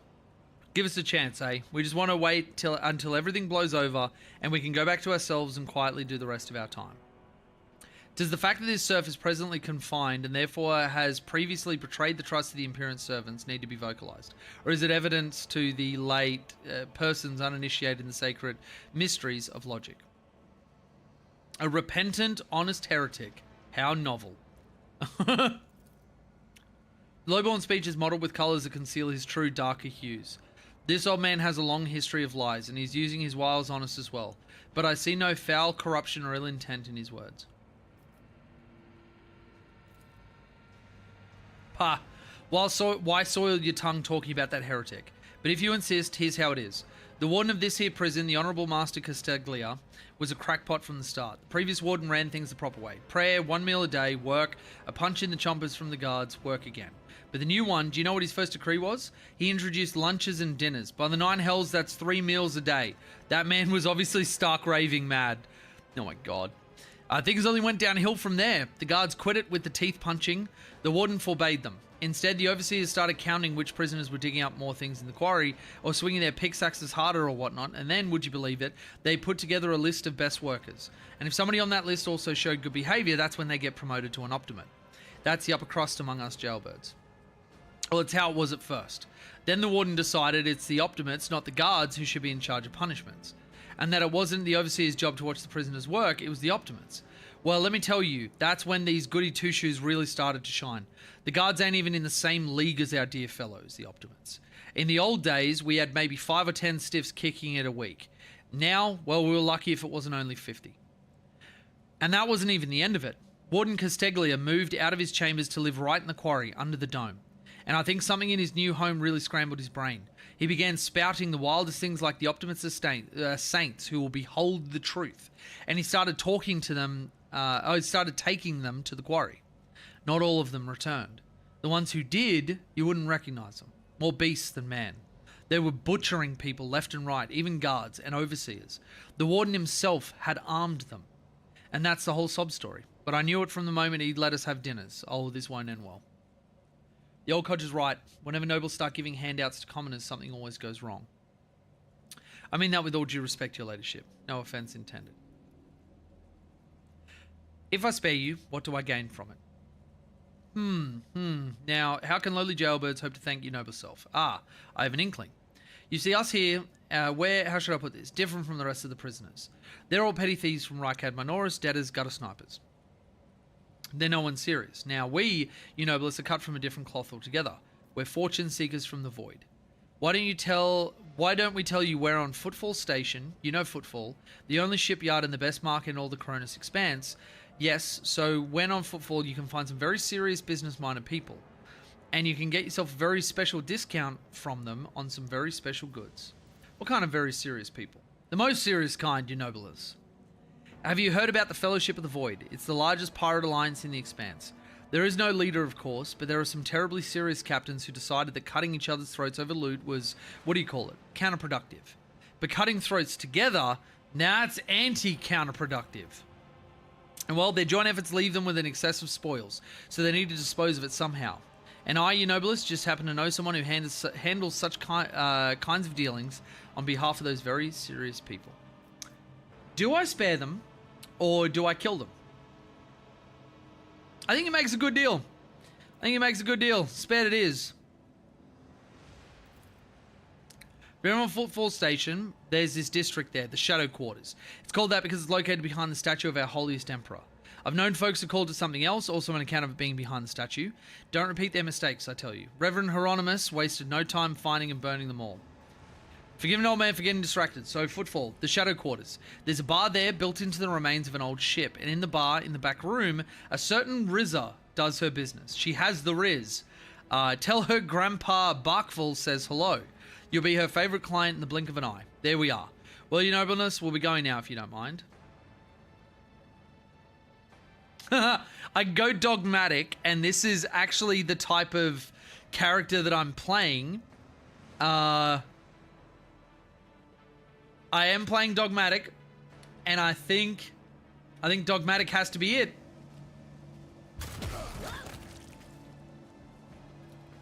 Oh lordy. Can I just say, get shit on? Is there nothing in here? Demolition. Nice. We are bound by the blood of martyrs. Goods. Attention to detail is the key to success. Okay. Bunch of cargo goods. Bunch of cargo goods. A diviner's staff with consign. Okay. I wonder then if Cassia is able to do that. Type in ascending order. Where is my beloved staff? Diviner's staff, no. Idira is able to do so. Now, what does consign actually do? The next hit against the target will be an automatic critical hit. Interesting. Let's put that onto her other side. So then she's got two staves. We can switch between them. And let's see what's through here. Oh, okay. So this just creates a bridge between there. That's fine. We go through this door. The divine watches over us. Not really anything here. Uniform. Dead guard. Did not even have time to draw a weapon. The barracks. I think I was on the other side of it. I don't think I gained anything. Nah. Okay. So we just go out there and we go down a level using the open pit. Okay. It's Human Doom. You cast Doom on them. I do love some Doom. I do love some Doom. Maybe a little bit of Gloom. Who knows? Who knows?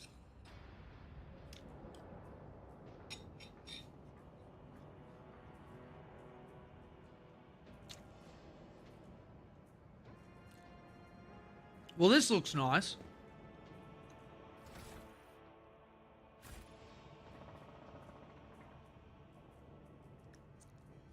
I wonder if I'm able to sneak up on someone. Nah, it's just YOLO it in. To the end. Chosen ones, I told you, Evie. They are hiding so much from us. Arrogant mentors, holy brothers and sisters, what have they ever given us? Nothing but a pile of fibs and useless admonitions.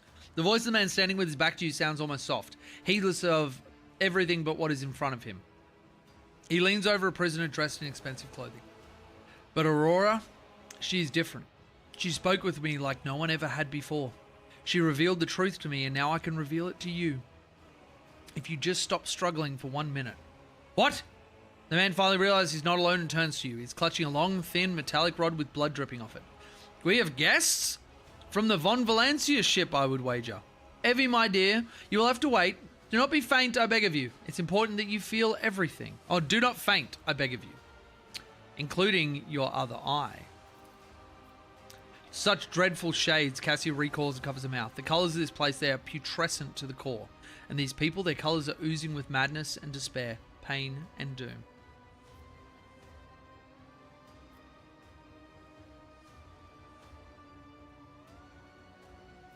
Oh, so I've already killed Aurora. He laughs hoarsely. You barely know what you're talking about, don't you? You may have killed Aurora's mortal shell, but the prophetess is far more than her body. One day you will meet her other fearsome form, and you will know the sheer folly of your triumph. I do not like it when people take the prophetess Aurora's name in vain. I desire your death, enemy of the truth. The time for words has passed. Optimates, give your power to this harbinger of Aurora. Let our foes see the truth or become awash in blood. Crumble before the faithful. Your emperor won't save you. That was some good voice acting. Okay, Adira is going to be up here. Abelard, you can go here. So who's going to act first? Adira and then Argenta. Actually, Adira can go there.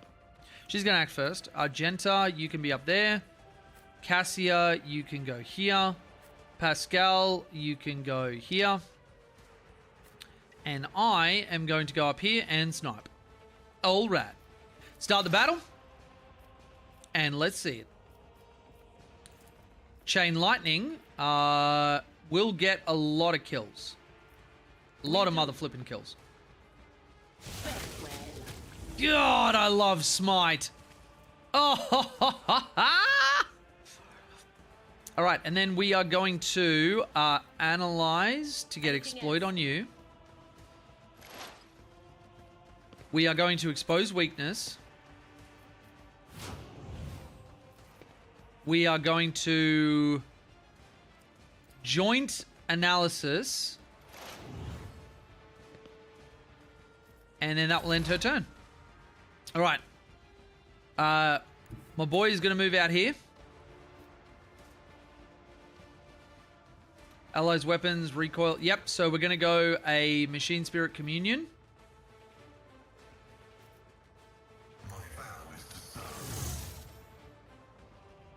And then we are going to go single shot of Mr. Zap Zap. Ah, oh, damn it, Pascal. Such is the will of I thought that Argenta was going to go. Apparently not. Suffered worse. Out of my way. Chaos guides me. Reading damage to bulk. Great work, Spartan. He just shot his own dude in the back.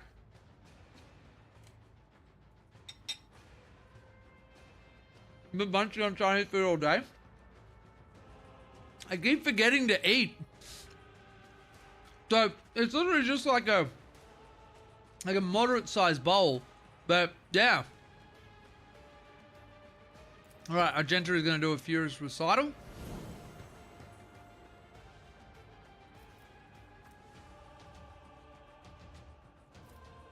And then we're going to entrench. Death to non-believers. Let these guys run forward a little bit. Then Abby is going to go...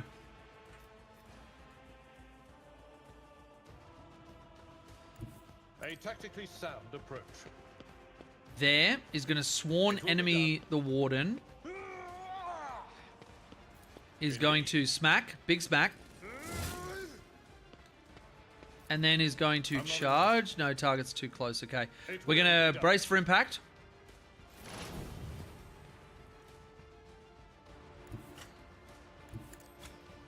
Oh, I thought I didn't get attacks of opportunity. Shit. And then is going to endure.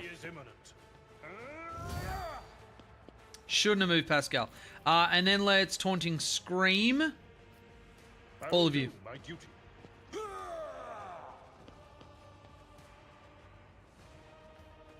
Then ends his turn. And Cassie can come down here. And she can go lidless stare onto you guys. And you can die. Oh, what is this? Is he getting reborn? Oh, there are some unholy lenses. Let's do some mid combat. Oh, we can't level up mid combat. That makes sense. Okay, so he's now over there. All right. Then let's go bring it down onto Abby.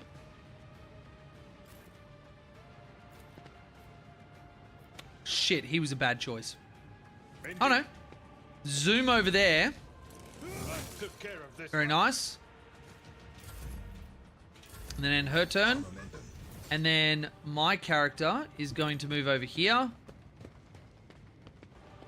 is going to pop that. Speak louder than words. Is going to firearm mastery. Vessel for a higher purpose. Rejoice Concentrated in fire. service.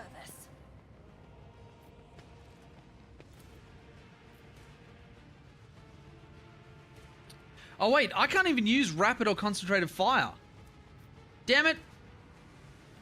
I will not be deterred. Rejoice in service. I'm gonna pump out a bunch of shots here.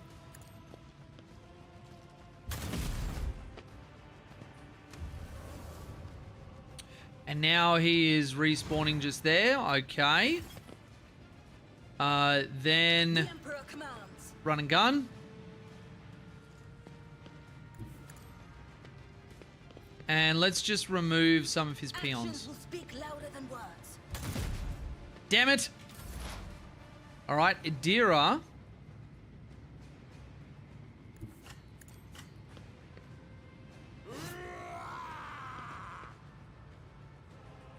Is going to, so I can weapon swap freely, is going to do that on you, so next hit is critical.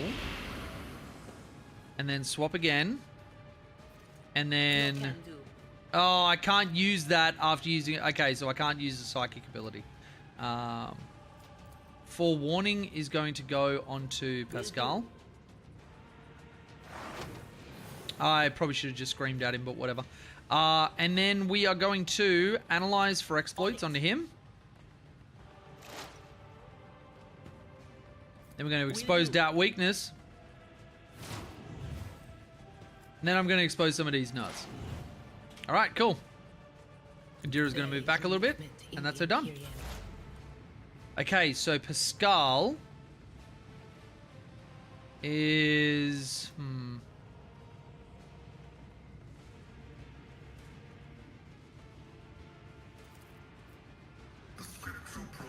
So you are going to deal less damage.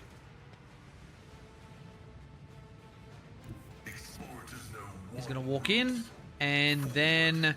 What do we have? We have Sweep. We have Brutal Strike.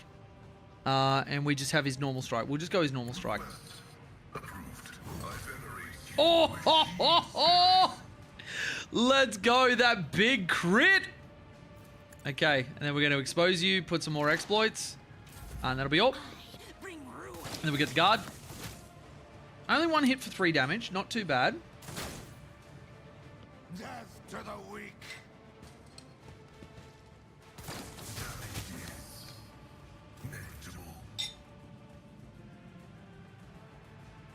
I'll do it. This is why I was chosen. How many times does this guy get to be revived? Jesus.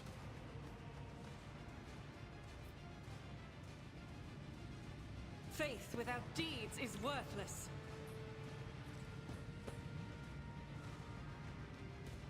God Emperor, move through me. Be the fire in my heart.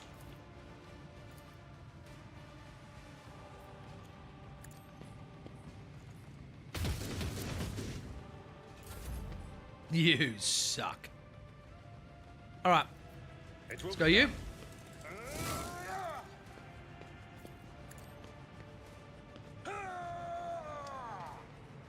Let's go you. Alright. And then let's scream.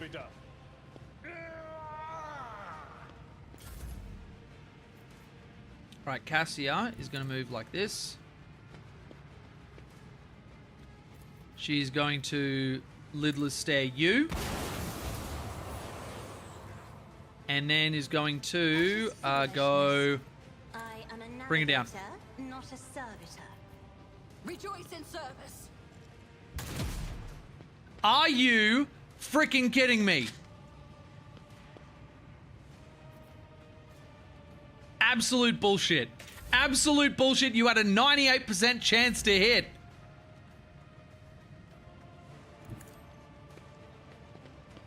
All right, let's try this again. idiot of mine. Shall it be done? That guy you hit was 67. Okay. Adira's going to move up. And nothing. Oh, yeah, that'll be in range. 19 damage. That'll be it for her. Pascal is going to move like this. And then he is going to go for and shoot at you. Dude, Pascal, you're really letting Pedro down. Really significantly letting Pedro down. Rejoice in battle! As the Emperor commands, I act. There we go.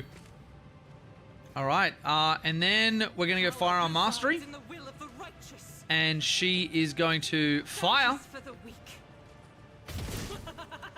And fire. And fire. Yes. All right, is that it? Is that it? Yeah, we killed the warden. Let's go. I don't believe we've been properly introduced. Blood is bubbling on the young man's lips, but his voice is barely audible.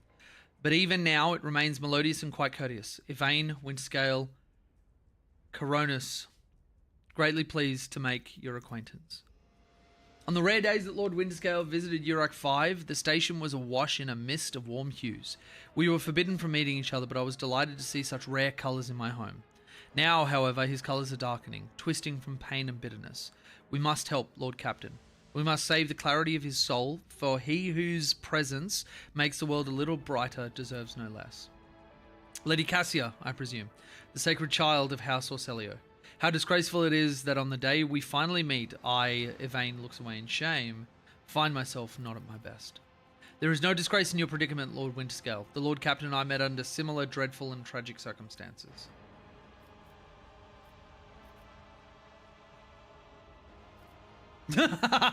This is such a dogmatic way to go of like, I cannot be certain that you aren't infected by this corruption as your friend was, except your death.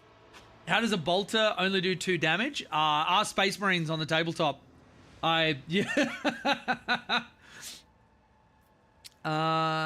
So... Wounded, I would have phrased it altogether differently. Tortured and maimed, perhaps. Have you ever had your eyes burned out? This was my first time. I cannot say I recommend the procedure. He's either trying to make light of the situation or growing delirious from pain. What have they done to you? And the warden, my friend, I tried to convince him to stop the riot. Diplomacy failed. Father hates diplomacy, which is why I had to try.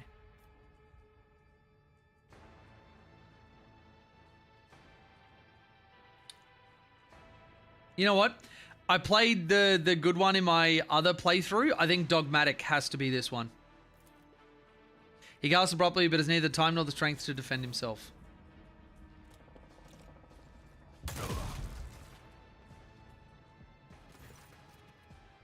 Abelard gasps in horror. Lord Captain, you just killed an heir of the Winterscale dynasty. Your reasoning may be understandable, but do you wish to start a war with Caligos? Oh boy. Oh boy. We certainly just did a thing. So he's got a stub carbine. This is loot from like everywhere around. The noble sword is interesting. Attacks with this sword cost +1 AP. On a hit, the sword's attack inflicts a disturbed effect on the target for 2 rounds. If the target of the attack is already suffering from the disturbed effect, the attack deals an additional plus wielder's willpower bonus ×2 damage to this target. Most warriors prefer swords for they provide more flexibility on the battlefield against close combat enemies. Interesting. All right, we'll take all of those. And I think, actually, we are going to leave it right there. We've gotten a fair amount of Rogue Trader done. We'll pick this up in a future stream, but I'm going to spend some time with my little boy. Hope everybody enjoyed watching this. If you're joining us as a VOD, thank you for watching. And do the internet things, like and comment and share and all that good business. No, don't. I'm not your dad. See you in the next one, everybody.